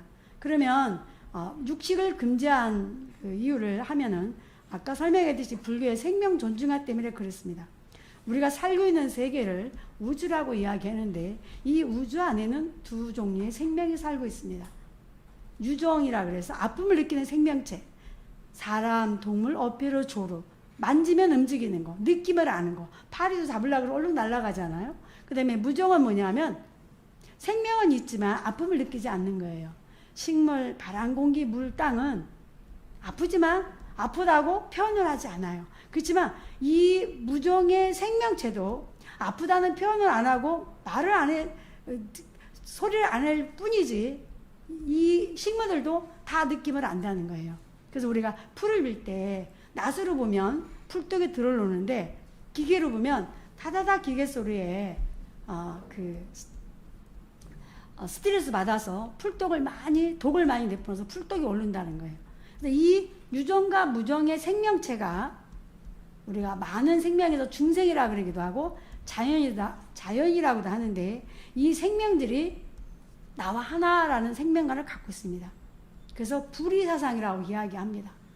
그래서 유마경이라는 경전에 보면 유마거사라는 분인데 부처님 그 제자셔서 부처님 제자들을 가리키는 또 스승이었죠. 이분이 어느 날 아프다고 공포를 합니다. 그러니까 왜 아프냐고 물으니까 중생이 아파서 내가 아프다는 거예요. 이게 굉장히 유명한 환경 하는 사람들한테 굉장한 아주 유명한 말인데 중생은 뭐라 그랬죠? 유정과 무정의 생명을 중생이라 그러는데 옆에 사람이 아프면 나도 아픈 거죠. 동물이 아프면 내가 아프고 또 바람이 안 좋으면 공기가 안 좋으면 결국은 그 안 좋은 공기가 어떻게 합니까? 나를 병들게 하기 때문에 이 모든 생명은 나와 둘이 아니고 하나이기 때문에 중생이 아프면 내가 아프다는 거예요. 이거는 모든 벌써 3000년 전에 부처님은 이 환경에 대한 미래를 보시고 이 시대에 우리들한테 하시는 말씀이신 것 같습니다. 예. 그래서 요새 이제 동물들도 자기 삶이라는 게 있는데 사람들이 욕심을 내서 동물들한테 막 성장 촉진되고 항생제를 주고 빨리빨리 키우다 보니까 자기 삶이 없어진 거죠. 닭이 13년을 사는데 1년도 안 키우고 또 닭다리다만 주사를 놔서 또 열흘 만에도 잡는다는 거예요. 사람들이 욕심에 의해서 닭의 삶이 없어진 거죠. 그러니까 그 성장 촉진제를 넣어서 키우는 항생제를 넣어서 키운 닭이 우리들이 먹고 나면 사람들이 어떻게 하죠? 그로 인해서 여러 가지 병이 나고 합니다. 그러니까 동물도 나와 다르지 않고 닭도 나와 다르지 않는데 닭의 삶을 뺐다 보니까 그 닭이 와서 결국은 누구를 망쳤죠? 우리를 망친다는 거예요. 예. 그래서 우리는 이 모든 생명에 나와 둘이 아니고 하나이기 때문에 스님들이 자연의 생명들을 보호해주고 아껴주고 함께 해야 된다는 거예요. 그래서 한국의 스님들이 바로 공양이라는 걸 하십니다. 마지막 먹은 밥그릇을 씻어서 마심으로써 설거지 한 물을 통해서 땅을 더럽히지 말고 물을 더럽히지 말라는 거예요. 예, 그래서 이 모든 생명은 나와 함께 둘이 하는 하나의 생명을 갖고 있습니다. 그래서 생명 존중을 기본으로 해서 나를 중심으로 해서 부처님, 사람, 동물 이런 것들이 같이 공생공존한다는 생명관을 갖고 있습니다. 근데 우리 일반적인 생명관은 지배 계급의 생명관을 갖고 있는 거예요. 사람은 동물을 지배하고 동물은 식물을 지배한다는 생명관을 갖고 있습니다. 예, 그래서 우리가 이게 또 안 먹네요. 예, 됐습니다. 예, 그래서 우리는 먹는 거를 어디로 먹었습니까? 입으로 먹는데 불교는 온몸으로 먹는다고 합니다. 왜? 이 자연의 생명이 나와 둘이 아니고 하나이기 때문에. 우리가 아름다운 꽃을 보면 기분이 좋아지잖아요. 근데 텔레비에서 안 좋은 거 보거나 길 가다 짐승 죽은 거 보면 기분이 나쁘죠. 기분 나쁠 때 음식을 먹으면 어떡합니까? 취하죠. 눈을 통해 보았지만 내 장기가 먹는 거예요. 그 다음에 귀로도 먹는 겁니다. 아름다운 음악 소리를 들으면 기분이 좋아집니다. 근데 여름에 더울 때 공포 영화를 보여주면 막 무서움을 느끼면서 한기가 느껴지잖아요. 그러면 그 한기들이 계속 쌓이게 되면 어떻게 되느냐? 만병이 된다는 거예요. 그래서 환자들 그 아픈 부위를 만져보면 대부분이 찹니다. 찬 기운은 밑에 쪽에 병을 일으킨다고 경전에 말씀해 놓으셨거든요. 그래서 우리가 딴 데는 암이 있어도 심장은 암이 없다는 거예요. 왜? 항상 따뜻하기 때문에. 귀를 통해서 우리가 소리를 통해서 한기를 느꼈지만 결국은 우리 몸이 어떻게 했죠? 먹은 겁니다. 그 다음에 피부와 코를 통해서 맑은 공기도 먹고 향기도 먹습니다. 그래서 가장 좋은 아로마는 연꽃의 아로마다. 그리고 공기도 먹기 때문에 우리가 새로 집을 지어갖고 그 이사 가면은 새집 증후군이라 그래서 아이들이 뭐가 생깁니까? 아토피 같은 게 생깁니다. 그리고 또 음식을 통해서는 우리가 기쁨도 없고 건강도 없지만 이 기쁨과 건강을 얻는 거에 반대는 뭡니까? 병도 얻을 수 있다는 거죠. 우리가 환경이라든가 이런 거는 정책적인 것도 필요하고 막 그러지만 먹거리를 우리가 선택함으로써 내가 좋은 먹거리, 자연의 제철의 먹거리를 우리가 먹게 되면 그렇게 또 맞춰서 농사를 짓게 되고 우리가 또 그렇게 자연에서 키운 이제 불교는 육식을 먹을 때 정육이라는 말을 씁니다. 정육은 뭐냐? 깨끗한 고기라는 뜻입니다. 그 깨끗한 고기는 성장 촉진을 향생제로 그 주고 키운 육식을 이야기하는데 그렇게 키운 그 음식을 통해서 우리가 건강도 없지만 거기에 만약에 뭐를 많이 집어넣으면 우리가 그로 인해서 건강을 안 좋아지기 때문에 우리가 먹거리라는 것은 우리의 기쁨도 주고 건강도 주지만 또 우리가 아픔도 준다는 거죠. 네, 다음에 넘겨주세요. 그래서 이 자연의 생명들은 나와 둘이 아니고 하나이기 때문에 이 자연계를 쓰는 원칙이 있습니다. 예, 수찬이 파트는 경에 있는데요. 우리가 자연을 지혜 쓸 때는 꿀벌과 같이 하라. 꿀벌이 꽃에서 꿀을 따올 때 꽃을 해칩니까? 안 해칩니까? 해치지 않죠. 꿀을 갖고 오면서 꽃에 도움을 주면서 꿀을 갖고 와야 됩니다. 그러니까 우리가 자연을 지혜서 쓸 때는 자연을 해치지 않고 갖고 와야지 많다는 거예요. 근데 왜 하고 많은 동물 중에 꿀벌을 내세웠을까? 우리가 꿀벌이 존재하지 않으면 어떻게 되죠? 지구가 종식이 되죠. 종자번식을 하지 못하기 때문에. 예, 그래서 우리가 농사 질 때 농약을 치는 것은 불교가 주는 생명간화에 위배되는 일입니다. 예. 그리고 음식은 우리 성품을 만들어주는 겁니다. 우리 몸에 물질 플러스 음식의 물질이 합해지면 항상 새로운 유전자가 형성됩니다. 그러면 어떤 음식을 먹을 거냐? 가장 완벽한 음식은 모든 식물들, 그 다음에 모든 동물들이 행복할 때, 그 행복한 음식을 먹을 때 내가 행복하다는 거예요. 근데 행복하지 않는 음식을 먹을 때는 내가 행복하지 않다는 거예요. 그리고 그 음식은 곧 나를 만들어주기 때문에 우리가 그 지방마다 음식이 틀리잖아요. 경상도는 짜고 매운 음식을 먹으니까 승질이 급하다가고 또 전라도는 굉장한 식재료가 풍부하다니까 음식 인심을 줘서 예수님들이 많이 태어나고 또 충청도는 음식을 심심하게 덤덤하게 먹다 보니까 사람들이 순하다. 이러듯이 우리 개인도 무엇을 먹냐에 따라서 자기 성품이 주어집니다. 그래서 아까 처음에 설명하듯이 불교는 그냥 채식이 아니고 선식입니다. 마음의 평화를 주는 음식. 그래서 어떤 음식을 먹냐에 따라서 우리 마음이 주어지는데, 전쟁을 하는 나라는 거의 다 뭐를 합니까? 육식을 하죠. 세계적인 정신적인 지도자는 거기다가 채식주의 식단을 하는 것도 바로 이런 것들입니다. 그래서 우리가 음식이라는 것은 일반적인 음식은 생명을 먹는데, 그 생명의 건강은 채식과 자연식이고, 생명 플러스 건강, 지혜를 주는 게 선식인데, 이러한 음식들은 결국은 뭐죠? 내가 뭘 먹느냐, 내가 좋은 식재료를 먹는 것은 좋은 자연을 만들어주는 거고, 그 좋은 자연은 결국은 나의 행복을 준다는 거죠. 그 다음에 모든 음식은 약이라고 했습니다. 사분이나 약권도에 보면 환자 먹는 음식도 약이고 일반 사람이 먹는 음식도 약이다.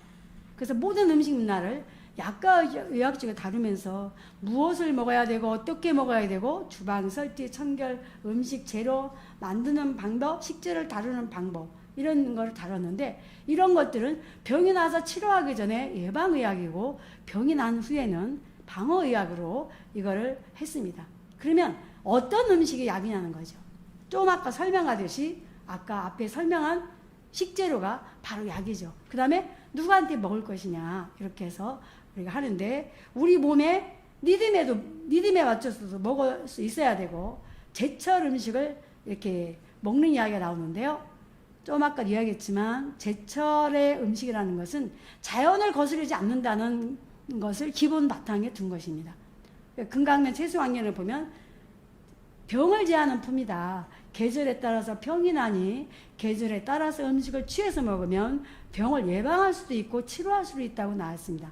그래서 우리가 진짜 환경을 생각하고 자연을 생각한다면 우리가 어떻게 할 것이냐. 우리가 아까도 이야기했지만 계절의 음식은 그 계절의 병을 치료하고 예방해 주는데, 우리가 자연을 거스러서 먹게 되면 환경이 오염돼야 되고, 그 오염된 음식을 먹게 되면 내가 병들기 때문에 결국은 우리가 이제 어떤 음식을 선택해서 먹을 것이냐. 그래서 음식을 만드는 사람은 의사와 같다고 했습니다. 그래서 그럼 의사와 같은 음식은 어떤 식재료를 사용할 것이냐. 자연의 생명을 함께한 음식. 그래서 그 자연의 생명을 함께한 음식을 내 몸의 리듬에 맞춰서 음식을 해서 먹는 것이, 많은 음식을 먹지 않아도 몸의 에너지를 받고 그 다음에 건강해지기 때문에, 그 건강한 에너지는 뭐죠? 아까 이야기했듯이 감사한 마음으로 먹는 것이죠. 이 음식이 어디서부터 왔느냐, 어떤 자연을 통해서 키웠느냐. 우리가 한 방울의 물에도 이 천지에 모든 은혜가 함께하고, 하나의 곡식에도 수많은 인연들이 함께 왔는데 어떻게 쌀 하나를 그냥 먹는 거냐. 그 뜨거운 햇빛에 견뎌봤냐? 천둥 번개를 이긴 그 쌀 알을 어떻게 하나를 먹느냐, 함부로 먹느냐. 그래서 항상 감사 이야기. 그래서 소식을 통해서 우리가 그런 감사의 기도를 하고 자연과 함께 항상 해야 된다는 거예요. 그래서 이렇게 먹은 음식들을 통해서 내가 좋은 에너지, 착한 에너지를 만들어서 모든 생명들에게 행복을 줄 수 있고, 그런 행복을 통해서 우리가 함께 살 수 있는 길을 먹거리를 통해서 자연과 내가 함께 행복할 수 있는 것을 먹거리를 통해서 말씀하셨습니다. 오늘 뭐 시간도 많이 지체돼서 하고 싶은 말씀은 많지만 또 질문을 하시면 제가 답을 드리도록 하고 여기까지 하겠습니다. 감사합니다. 결국 이제 오늘의 주제인 이천식전이 그 종교 이름은 다르지만 생명을 대하는 뜻은 하나인 것 같습니다. 세 분의 말씀도 맑고 건강한 자연을 지키는 것이 곧 나를 살리는 일임을 되새겨보는 시간이었던 것 같습니다. 잠시 5분만 쉬시고 또 세 분 모시고 토론의 시간을 하겠습니다. 5분만 쉬겠습니다. 잠시 후에 뵙겠습니다. 네. 질문 다시 하도록 하겠습니다. 소혜순 센터장님께 먼저 질문이 들어왔습니다. 강의 잘 들었습니다. 먹거리 정의를 세우기 위해서 노력하시는 모습 감사합니다. 일상생활에서 참여하거나 작게라도 실천할 수 있는 방법이 있다면 알려주세요.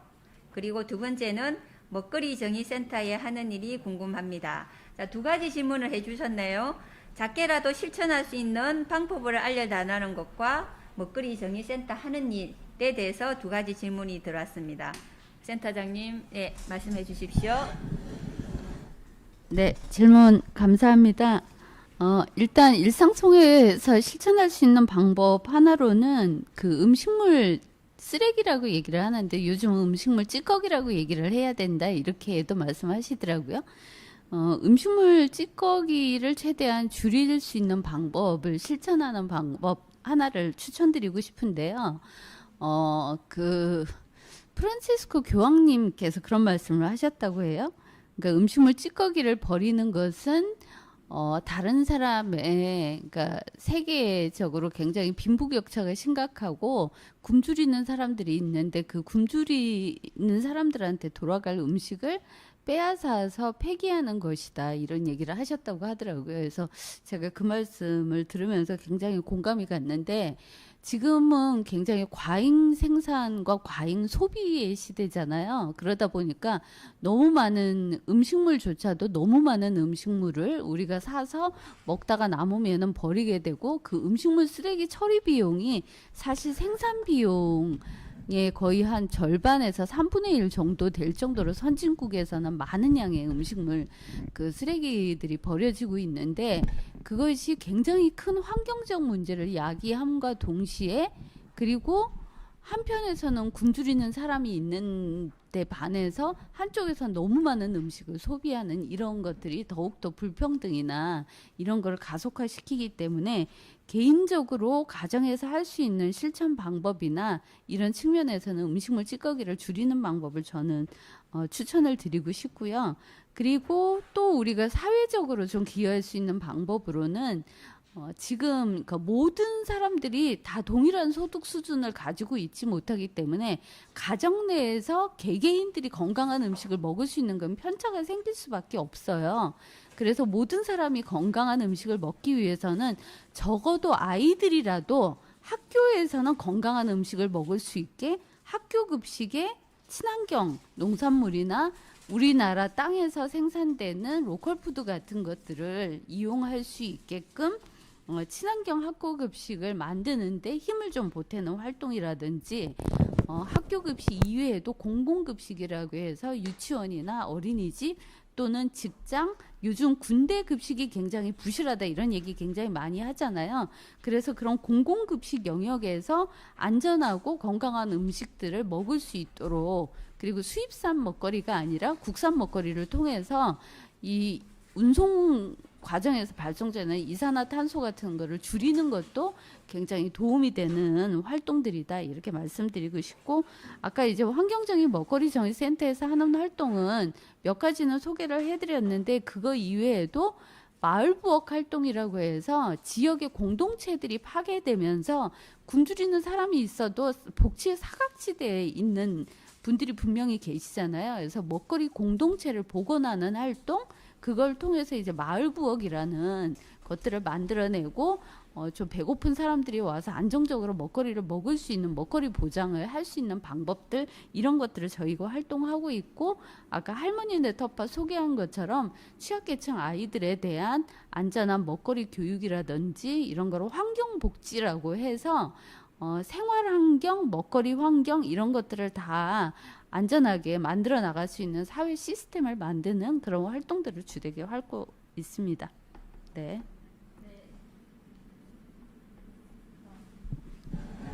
감사합니다. 이렇게 또 한쪽에서는 먹거리가 굉장히 낭비되고 또 과하게 소비되고 있는 반면에 또 먹거리 정의센터에서 하는 먹거리 정의 또 사각지대에 놓여 있는 여러분들을 위해서 애쓰시는 단체인 것 같습니다. 두 번째 이문남 천도교 공동대표님께 질문이 들어왔습니다. 오늘 여러 가지 말씀을 해주셨지만 이천식천의 뜻을 한 번 더 설명해 주십사 하고 들었고요. 두 번째는 천도교 내에서는 제사를 지내나요? 지낸다면 제사 음식은 어떻게 차리나요? 하는 질문이 2개 들어왔습니다. 이천식전에 대한 거와 그다음에 제사 지내는 방법, 제사를 어떻게 지내는 것에 대해서 또 구체적인 질문이 들어왔습니다. 답변 부탁드리겠습니다. 네. 오늘의 이제 먹는 것에 대한 이제 환경을 생태 위기를 극복하는 방법으로서 이제 제일 마지막 순서 먹는 것에 대한 이야기죠. 거기서 이제 천도교가 기반이 되어서 이천식천을 주제로 이제 시작하게 되었습니다. 이천식천 이제 한자어를 그대로 푼다면 하늘로서 하늘을 먹는다라는 말이거든요. 그럼 이제 여기서는 이제 이런 게 있어요. 이제 어떻게 우리 사람이 사람을 먹을 수는 없잖아요. 그러니까 동질의 것은 서로가 잘 살도록 돕고 다른 이질적인 것은 이질적인 것으로서의 생성을 돕는다고 했어요. 아까 이제 말씀드린 이질적인 것은 나 아닌 식물이나 이거죠. 다른 우리가 먹을 것을 할 때 그 식물이나 우리가 오곡을 먹을 때요. 그 오곡을 먹는 것으로서 그들이 이제 생성을 돕는 거예요. 근데 그들은 이제 오곡이라든지 식물이든지 그들이 큰 목적은 먹어서 많은 곳에 자신을 퍼뜨리는 거예요. 사실은 식물들도 열매들도 씨를 맺는 것 자체는 자기의 종족을 많이 퍼뜨리는 것이 목적이에요. 사실은. 그래서 이제 동물들이 열매를 먹으면 그 먹은 열매를 배설을 하고 씨를 배설해서 곳곳에 그 열매들이 이제 그 퍼뜨리는 거죠. 예, 그것을 이제 다른 종족끼리는 서로 그것을 돕는 거예요. 그래 그들의 생성을 돕는다는 게 바로 이천식천이에요. 그리고 같은 우리 인간과 인간끼리는 서로가 삶을 돌보고 돕는 거 바로 지금 우리 먹거리 정의센터에서 나오셨는데 거기서 하시는 일들이 바로 우리 이천식천의 행위예요. 서로 돕는 거예요. 잘 살 수 있도록 먹으면서 먹는 걸 통해서 이제 사람들이 생성을 돕는 거예요. 그러니까 한자말이라서 어렵게 느껴지지만 풀면은 하늘로서 하늘을 먹는다라는 말 그대로 이제 받아들이면 돼요. 그래서 이제 우리가 지금 오곡을 만약에 이제 먹는다면은 그 오곡들이 이제 우리가 가지를 심었을 때 가지가 달려 있어요. 만약에 가지가 달려 있는데 열매가 주렁주렁 열려 있는데 그것을 우리 사람들이 따서 먹거나 동물들이 와서 먹어야 되는데 먹지 않고 걔가 그대로 있다면은 그 한 그루에로서 끝나는 거예요. 그 식물이. 그런데 사람들이 그거를 따서 먹고 토마토를 따서 먹고 그러므로 인해서 내가 살아나가지고 다른 어떤 일을 활동을 해요. 활동을 하면 그 가지나 토마토는 엄청나게 큰 일을 하는 거예요. 자기 자리에 서서 열매를 맺었을 뿐이지만 그것에 관해서 굉장히 먹은 인간들의 생성을 돕기 때문에 굉장히 큰 일을 하고 있는 거죠. 쉽게 예를 들면 그런 거죠. 그리고 이제 금방 먹거리 정의센터에게는 같은 동질의 어떤 우리 이제 그 사회생활인으로서 이렇게 도와가는 것. 그것이 바로 이천식천이라고 쉽게 이제 해석을 하면 되겠습니다. 그리고 천도교에서도 천도교가 가장 제사를 잘 지내는 종단이에요. 그러니까 제사를 철저하게 지내는 종단이죠. 왜냐하면 매일 이제 삼시세끼 밥 먹을 때마다 아니면 밥 먹고 말고 참이든지 뭘 음식을 먹을 때마다 항상 잘 먹겠습니다. 기도를 하거든요. 이렇게 귀한 음식을 주셔서 아까 스님께서도 말씀하셨지만 그 기도문이에요. 굉장히 기도문을 자세히 잘 말씀해 주셨는데 음식 앞에서 늘 그런 류의 기도문을 각자 다 기도를 하고 먹거든요.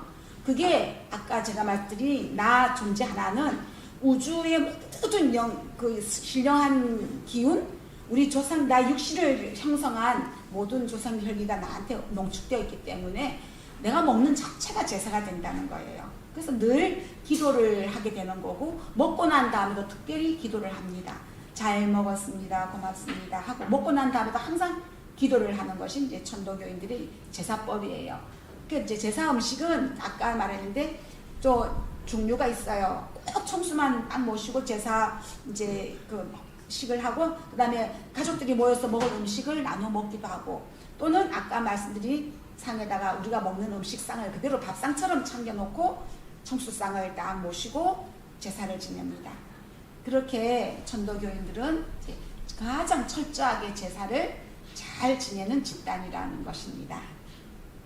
네, 네. 대답이 됐는지 모르겠습니다.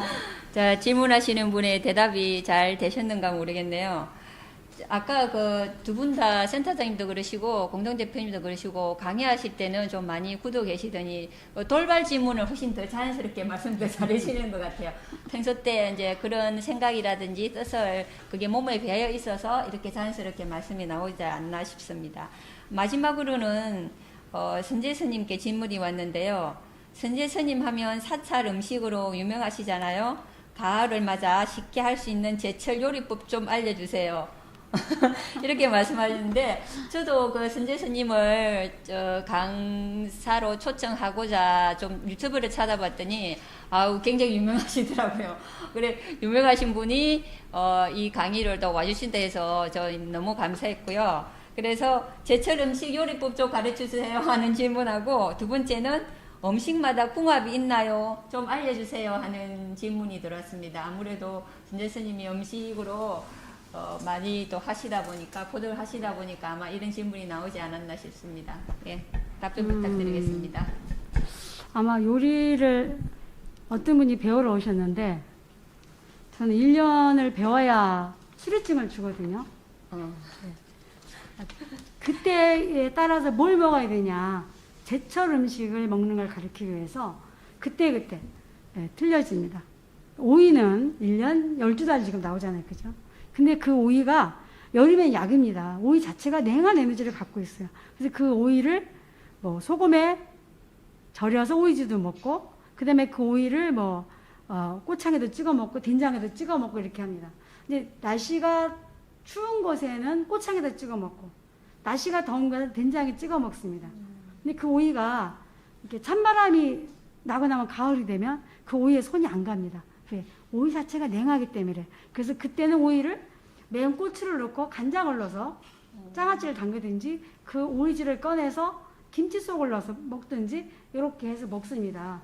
그래서 저는 그냥 우리 일상적인 먹는 음식을 가르치니까 어떤 분이 엄청 화려한 요리를 배우러라고 생각하고 왔는가 봐요. 근데 맨날 일상적으로 그냥 먹는 거예요.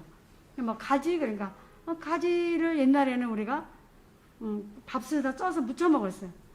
근데 밥솥에다 쪄서 먹을 때는 가지가 엄청 달고 맛있었어요.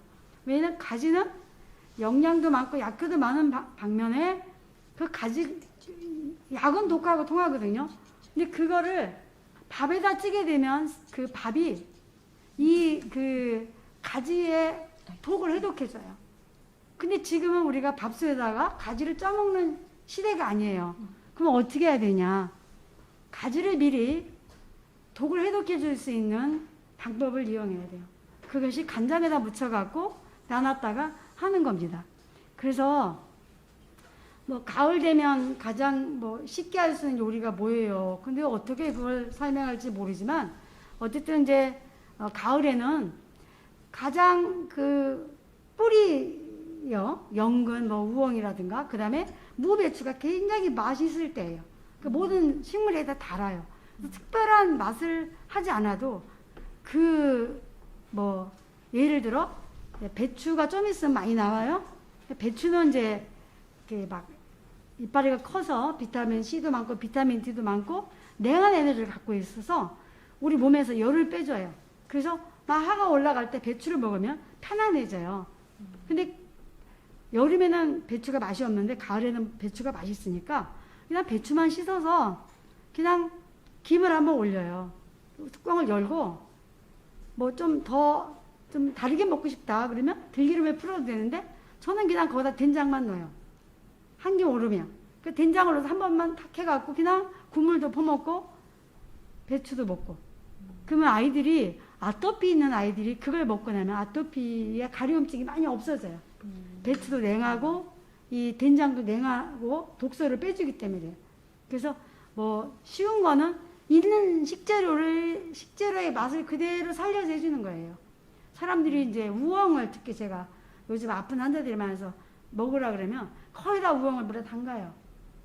그냥 담그지 말고 그냥 사실 껍질째 썰어서 그냥 물 조금 넣고 익혀서 그냥 먹어도 되고, 안 그러면 간장이나 조청을 넣게 되면 소화를 도와주니까 그렇게 해서 먹어도 됩니다. 그 다음에 이제 음식에 궁합이 있느냐고 묻는데, 궁합이 당연히 있죠. 예. 또 몸에 궁합도 있습니다. 어떤 사람은 산삼을 먹고 났어요. 그 마늘을 먹고 났어요. 어떤 사람 안 나요. 왜? 우리가 다 언어가 틀리고 종교도 틀리잖아요. 그죠? 그럼 그 사람이 어떤 체질이냐에 따라서 음식이 틀려지는 거야. 열이 많은 사람이 딴 사람이 먹고 마늘 먹고 산삼 먹고 났다고 내가 먹으면 절대 아니에요. 열이 많은 사람은 냉한 음식을 먹고, 또 열이 없는 사람은 따뜻한 음식을 먹어줘야 돼요. 근데 우리가 체질을 모르잖아요. 병이 날 때는 내 체질에 맞춰서 탁발을 나가지 말고 그 음식을 먹게 하셨어요. 그 다음에 났으면 다시 나가라. 예를 들어 이제 이야기하면, 우리가 이제 배추김치를 담근다. 배추를 이제 하나 이제 샀어요. 배추와는 하나의, 아까 이야기된 하나의 생명이야. 얘하고 나하고 하나가 돼야 돼. 그래서 얘를 하나의 생명으로 봐서 얘를 어떻게 해줄 것이냐. 그래서 배추는 이파리가 넓으니까 냉한 에너지도 있고 비타민 C도 많고 물이 많아요. 그래서 그 냉한 에너지가 나를 열을 식혀주고 막 이렇게 비타민 D도 많아주고 또 물을 많이 머금고 있기 때문에 우리 몸에 대해서 소통을 잘 시켜줘요. 근데 단점은 뭐냐? 얘가 냉한 거예요. 그래서 열이 많은 사람은 배추가 많지만 냉한 사람한테는 안 맞잖아요. 그래서 우리는 옛날에 한식이 굉장히 지혜로웠고 세계에서 우리가 1등이 될 수밖에 없는 그런 지혜의 요리법을 갖고 있어요. 그러니까 배추는 냉하니까 땅 위에 거잖아. 그러면 땅 속에는 따뜻한 에너지예요. 그러니까 땅 속에는 무도 집어넣고 마늘도 집어넣고 생강도 집어넣고, 그리고 사람이 훌륭한 사람이 되려면 부족한 거는 채우고 나쁜 버릇은 버리고 좋은 걸 올려두시지, 음식도 마찬가지예요. 그래서 얘가 냉하니까 따뜻한 무도 넣고 뭐 고춧가루도 넣었어요. 근데 부족한 영양을 채워야 되잖아요. 그죠? 그래서 바람에 흔들리는 찹쌀도 집어넣고 물속에 있는 청각, 다시마도 집어넣고 하늘에 달린 뭐 감이나 배도 집어넣고 살다 보면 세월이 오래 사는 지혜가 필요해. 그 지혜가 우리가 발효된 젓갈이나 간장 이런 거예요. 그래서 우리나라 배추는 그냥 배추인데 그 배추를 땅 속에 있는 거, 땅 위에 있는 거, 바람에 흔들리는 거, 물 속에 있는 거, 새우까지 더해서 이 배추가 요리라는 수행을 통해서 김치가 된 것은 배추가 자기 안에 생명을 이루는 거예요. 그 생명을 이룬 걸 내가 먹을 때 나의 안에 생명을 이룰 수 있어. 근데 거기다가 막 나쁜 걸 막 집어넣었어. 그러면 배추가 산 쪽보다는 죽은 쪽으로 가겠죠. 그럼 내가 먹으면 내가 병드는 거예요. 그래서 뭐를 어떻게 간단하게 먹느냐 이러지 말고 이게 지금 진짜 약이 되는 음식이 되는가, 이 사람한테 맞는가. 그래서 옛날에 우리의 조상님들은 그 음식이라는 거 무슨 배우거나 무슨 과학적이고 의학적인 건 모르셨어요. 근데 때 되면 먹었어. 그러니까 뭐 우리가 생일날 되면 수수팥떡을 줘. 10살 될 때까지. 그 수수가 뼈를 튼튼하게 해주는 거예요. 근데 나이가 먹으면 뼈가 영양이 필요한데 떡이 소화가 안 돼. 그래서 수수 꼬창을 담아 먹고 수수 엿을 가서 먹고, 또 우리가 동짓날 뭐 먹습니까? 팥죽 먹잖아요. 그 팥죽이 액땜한다, 뭐 귀신 쫓는데 귀신이 어디 있고 액땜에 뭐가 있습니까? 팥은요 몸 안에 냉기를 빼줘요. 그래서 입던 겨울이 시작됐다 소리고 동지는 추운 겨울이 시작됐다 소리예요. 그래서 추운 겨울에 몸의 온도가 내려가면 우리가 면역력이 떨어지는데 그 팥이 몸 안에 냉기를 빼줘서 우리 면역력을 올려주는 거예요. 그래서 우리의 어르신들은 과학적이고 의학적인 용어를 몰랐지만 굉장히 음식에 대해서 지혜로웠고, 그래서 무시해서는 안 된다는 거야, 우리 식문화를. 그리고 이제 불교 음식은 3,000년 동안에 이렇게 모든 음식을 약간 의학적으로만 다루셨어요. 그래서 어떤 환자가 왔을 때 무슨 음식을 먹어라, 이게 음식의 메뉴예요. 메뉴고 그럼 어느 때 먹어야 되느냐. 그래서 병에 걸리지 않기 위해서는 뭐 위생기능도 굉장히 철저했어요. 뭐 손도 어떻게 씻어야 되나, 음식을 만날 때는 어떻게 해라, 막 이런 것들이 굉장히 많아서 그런 이제 지혜를 우리가 생활하면서 또 공부할 필요가 있고 이때 근데 여러 가지 뭐 공부한다는 건 쉬운 일이 아닌 거니까 진짜 내가 뭘 먹을 것이냐 이 음식이 진짜 약이 되느냐 그 다음에 내가 이 약이 되는 음식의 식재료는 좋은 환경에서 만들어지는 건데 그 가장 완벽한 유기농에는 없어요. 가장 완벽하게 가까운 거냐 바로 제철 음식이에요. 그 제철의 음식을 우리가 어떻게 먹을 거냐 내가 그런 음식을 먹어보러서 우리는 그걸 공덕의 음식이라고 합니다. 내가 공덕을 짓는 거야. 내 몸도 건강해지만 자연의 생명한테 생명을 함께 나눠주는 거기 때문에 공덕의 음식이다. 그렇습니다.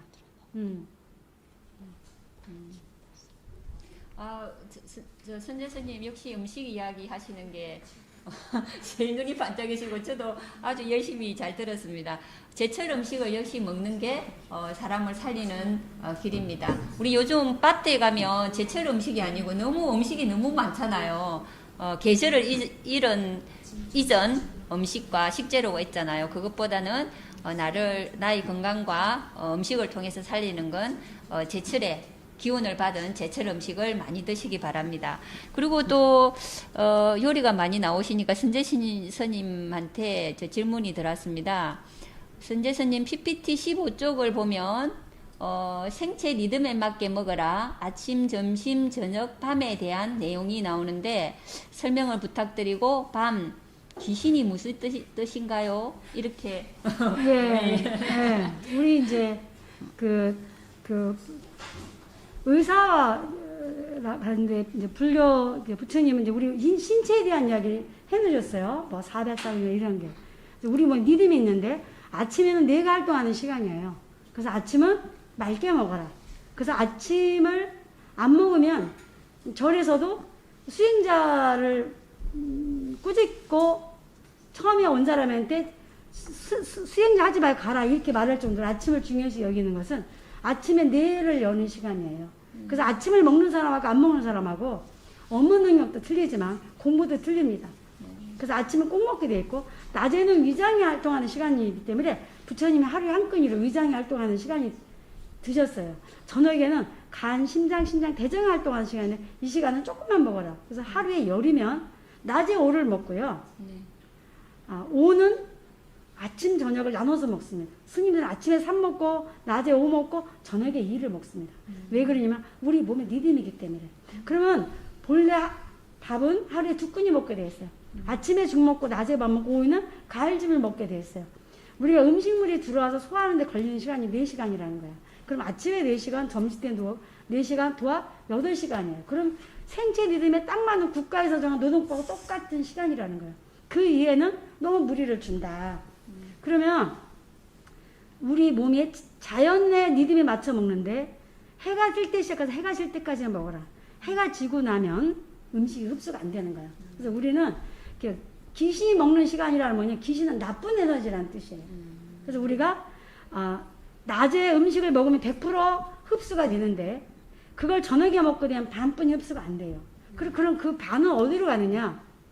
그 찌꺼기. 그 찌꺼기를 인슐린을 갖고 치우면서 지방을 만드는 거예요. 그러니까 부모님은 당뇨도 없고 비만도 없는데 요즘 아이들이 밤늦게 기름진 음식, 고담배 고열량을 먹으니까 소화 비만 당뇨가 많은 거예요. 예, 그래서 그걸 우리가 나쁜 에너지 귀신이란 뜻이에요. 그래서 우리 몸의 리듬에 맞춰 먹어라. 똑같은 뭐 김치전을 먹어도 아침에 먹으면 괜찮지만 저녁에 먹을 땐 그러니까 내가 하루에 먹을 양을 어느 시간에 먹느냐도 굉장히 중요한 거죠. 이것도 뭐냐면 자연을 거스르면서 먹지 말라는 거예요. 예, 결국은 이제 우리가 이제 필요 이상의 음식을 많이 먹지 말라. 그리고 이제 본래 소식을 하게 돼 있어요. 소식을. 그래서 그 80%만 채워라. 예, 그렇게 이야기를 하셨는데 그 성인이 먹어야 될 칼로리가 일반 스님들은 1000칼로리를 적게 먹습니다. 네. 근데도 몸에 에너지를 하는데 대신 좋은 에너지 있는 음식을 먹어라. 그 좋은 에너지가 바로 자연을 거스르지 않는 음식, 자연이 건강한 음식에서 오는 음식을 먹고 적게 먹고 남한테 베풀으라는 거예요. 예. 그래서 우리 몸의 리듬에 맞추면 굉장히 중요해요. 그래서 이게 이제 병원에서도 임상 실험을 해서 이제 저녁에 4시에 5시에 가을죽을 먹으면 당뇨가 안 올라가더라. 저는 모르겠어요. 누가 와서 이제 병원에서 이제 자기가 그렇게 했더니 그렇게 나왔다 이렇게 이야기했는데 굉장히 중요한 그 의사들이 굉장히 이거 일리가 있는 이야기라고 그랬는데 부처님이 3,000년 전에 의사와 같으셨기 때문에 그걸 다 내다보시고 네. 그렇게 이제 말씀을 해놓으셨더라고요. 네. 근데 실제 내가 이제 보면 저는 원래 청소년 수련에서 아이들 심사훈련시키는 일을 오랫동안 해왔거든요. 그래서 애들을 보면 먹거리가 틀리고 이렇게 해보면 틀려요. 네. 아, 말씀 감사합니다. 여러분 야식을 먹지 맙시다. 그러니까 근데 이제 밤에 아이들이 이제 막 뭐 공부할 때는 야식을 줄 수밖에 없잖아요. 네네. 그러면 그때는 그 야채 만두 같은 거, 네. 야채를 만든 음식. 배는 부른데 포만감이 전혀 없어. 그 야채에 소화가 잘 되는 무도 집어넣고 장 운동을 좋아하는 배추도 집어넣고 이렇게 해서 막 뭐 너무 막 잣도 만약에 넣으면 조금만 넣고 이렇게 해서 만들어 주면 배는 부른데 에너지도 받으면서 굉장히 소화가 잘 되게 하고 음식은 약을 만들기 때문에 뭘 하냐. 근데 우리는 좋은 양념을 갖고 있어요. 간장, 된장, 고추장, 김치. 이것만 가지면 어떠한 요리도 다 할 수 있죠. 네. 그러면은 많이 먹지 않아도 좋은 에너지를 먹을 수 있고 그러죠. 아까 이제 환경 이야기도 나왔잖아요. 이거 불교는 하나도 버려서는 안 되는 그런 것들이 있기 때문에 진짜 제가 막 항상 하는 이야기 스님네 같이 하면 환경 오염도 안 되고 그래서 막 저기 국가적으로도 그렇고 또 육체적으로도 우리가 건강해지는 음식이기 때문에 좀 그 돌아봐야 된다 이렇게 이제 제가 뭐 웃으면서 하는 이야기가 있습니다. 예. 자, 건강한 먹거리를 통해서 나도 살리고 자연을 살리는 또 여러 가지 질문들을 통해서 세 분 말씀 들어보았습니다. 이제 마지막으로 또 혹시 또 토론자분들끼리 혹시 질문 사항이나 말씀하실 게 있으면 더 해주셔도 되겠습니다. 그 아까 이제 선재 스님께서도 이제 육식에 대한 얘기하시면서 사나운 그 이제 육식을 하면은 화가 많이 나고 이제 성격이 사나워진다는 얘기도 하셨는데요. 그런 측면 플러스 해서 사실 먹거리 정의에서도 육식을 줄이는 게 굉장히 중요한 게 한 사람이 먹을 1인분의 고기를 만들기 위해서는 20명이 먹을 곡식이 필요하다고 해요. 그래서 요즘 육식의 소비량이 굉장히 많아지기 때문에 가축을 많이 키우고 가축을 또 키우기 위한 그런 땅을 만들기 위해서 열대우림을 개간하고 가축한테 먹일 사료를 먹을 또 경작지를 만들기 위해서 산림을 파괴하면서 거기에다 농약이나 화학비료를 너무 많이 뿌리니까 그게 또 환경과 수질을 오염시키는 이런 영향이 있기 때문에 사실 우리가 어떤 음식을 먹는지가 환경을 살릴 수도 있고 우리가 또 이제 같이 더불어 살아가야 되는 아까 이제 불교의 그 생명관도 모든 자연과 사람이 다 연결돼 있고 하나라고 했는데 요즘 가축들은 행복하게 사육되지를 않잖아요. 공장식으로 굉장히 밀집해서 사육이 되다 보니까 열악하거든요. 먹는 음식도 초식동물인 소한테 육식성 사료를 먹이고 이렇게 자연의 섭리가 다 어긋나니까 그게 이제 사람한테만의 문제가 아니라 그 가축한테나 가축이 자라는 환경을 이루는 땅이나 이 물이나 이런 것들이 다 같이 오염이 되고 또 그 사람이 또 고기 너무 많이 먹어서 한쪽에선 비만이나 뭐 심장병 이런 게 많아지는 반면에 정작 그 가축을 사육하는 경작지에다가 사료를 키우는 그 땅에 사는 주민들은 원주민들은 자신들이 먹을 식량작물을 재배해야 할 수 있는 땅이 없어지기 때문에 더 굶주림에 시달리는 그런 불평등이 가속화되기 때문에 제가 아까 음식물 찌꺼기 줄이는 활동 플러스 개개인이 식단에서 육식을 줄이는 활동이 또 먹거리 정의적인 측면에서도 굉장히 중요한 활동이다. 그래서 어떻게 보면은 이 환경과 이 종교에서 하는 활동들이 하나로 연결이 돼 있다라는 생각이 듭니다. 이제 육식을 먹을 때 한 달에 열흘은 이제 육식을 못 하게 돼 있어요. 신도자들한테도 수행자는 이제 필요할 땐 먹어라.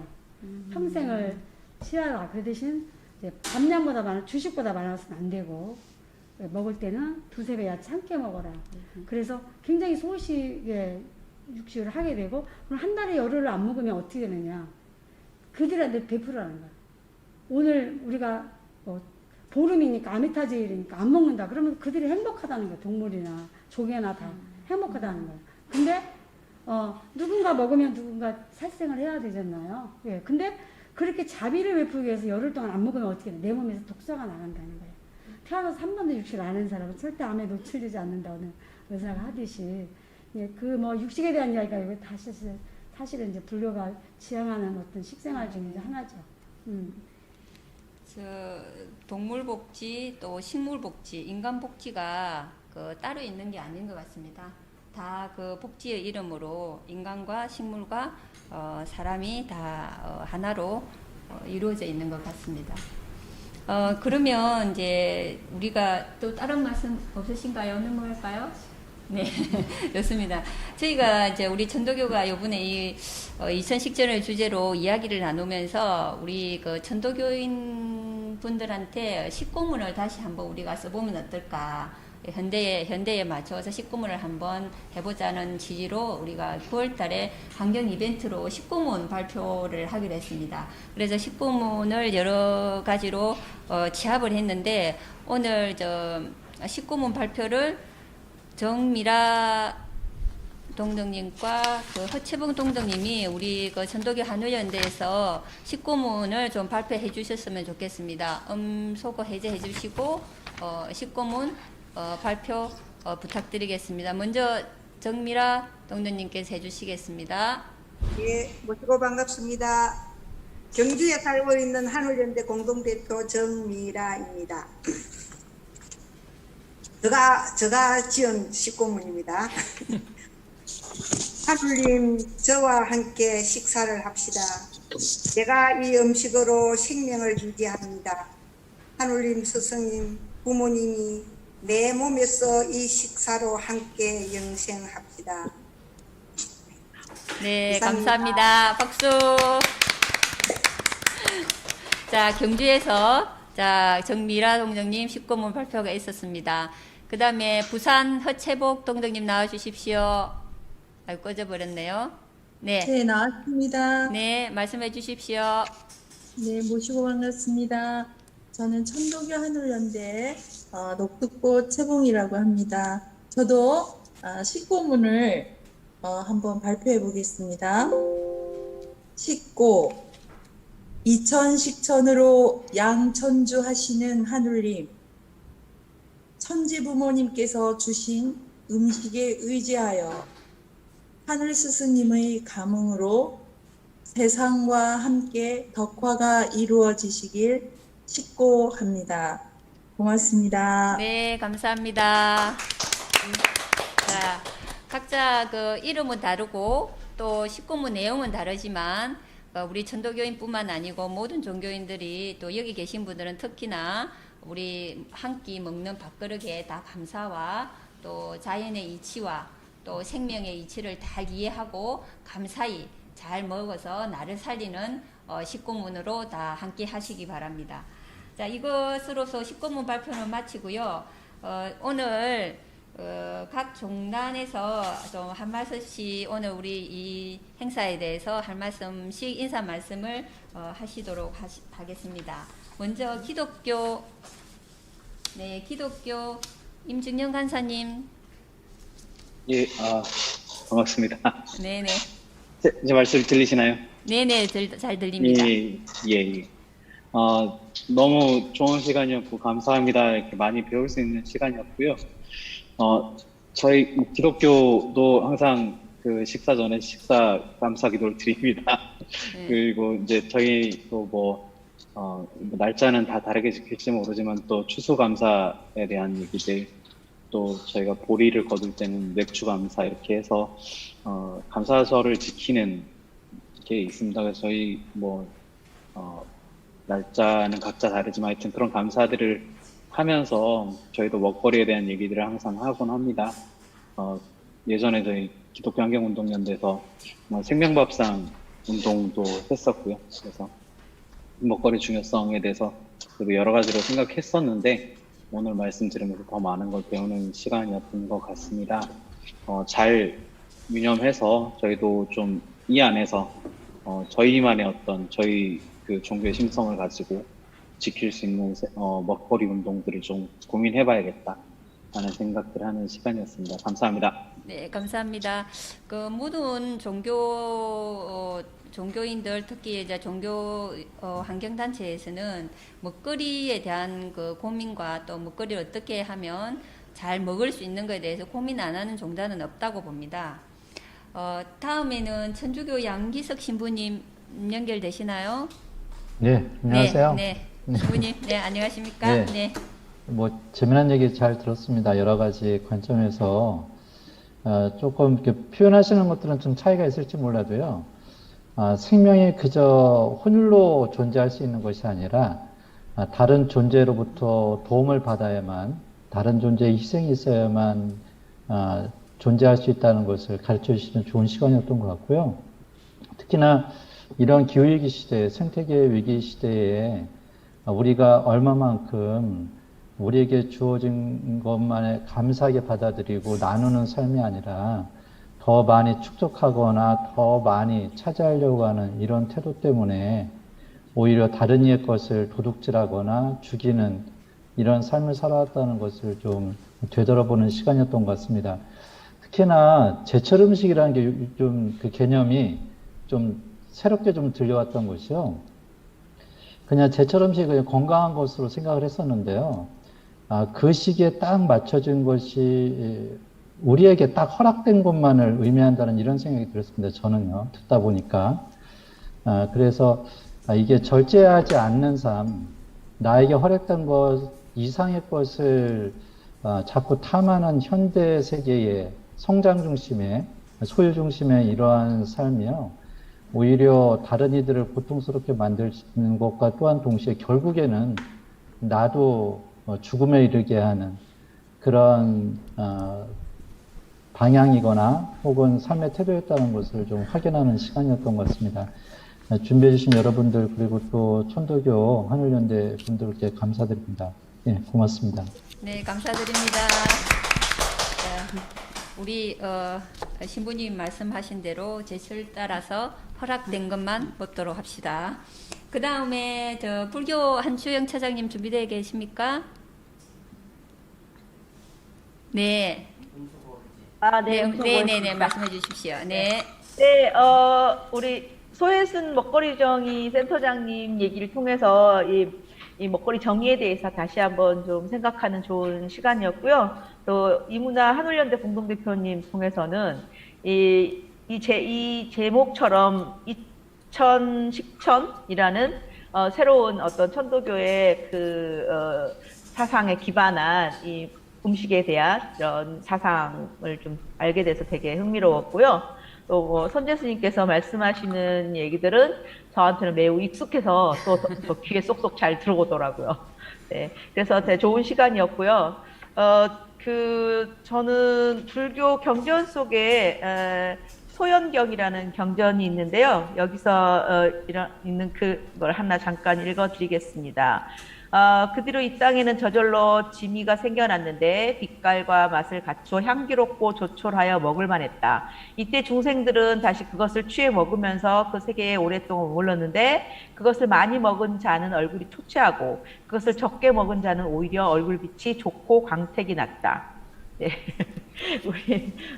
이렇게 음식을 절제하지 못함으로써 생겨나는 문제를 얘기를 하고 있습니다. 그래서 지금 항상 모든 것을 절제하는 것이 많은 종교에서 얘기하고 있지만 특히 이 먹을 것과 관련해서 이 절제하는 그런 식생활이 필요하겠다 이런 생각했습니다. 감사합니다. 네, 감사합니다. 네, 그 다음에 원불교 조은수 사무처장님 준비하고 계신가요?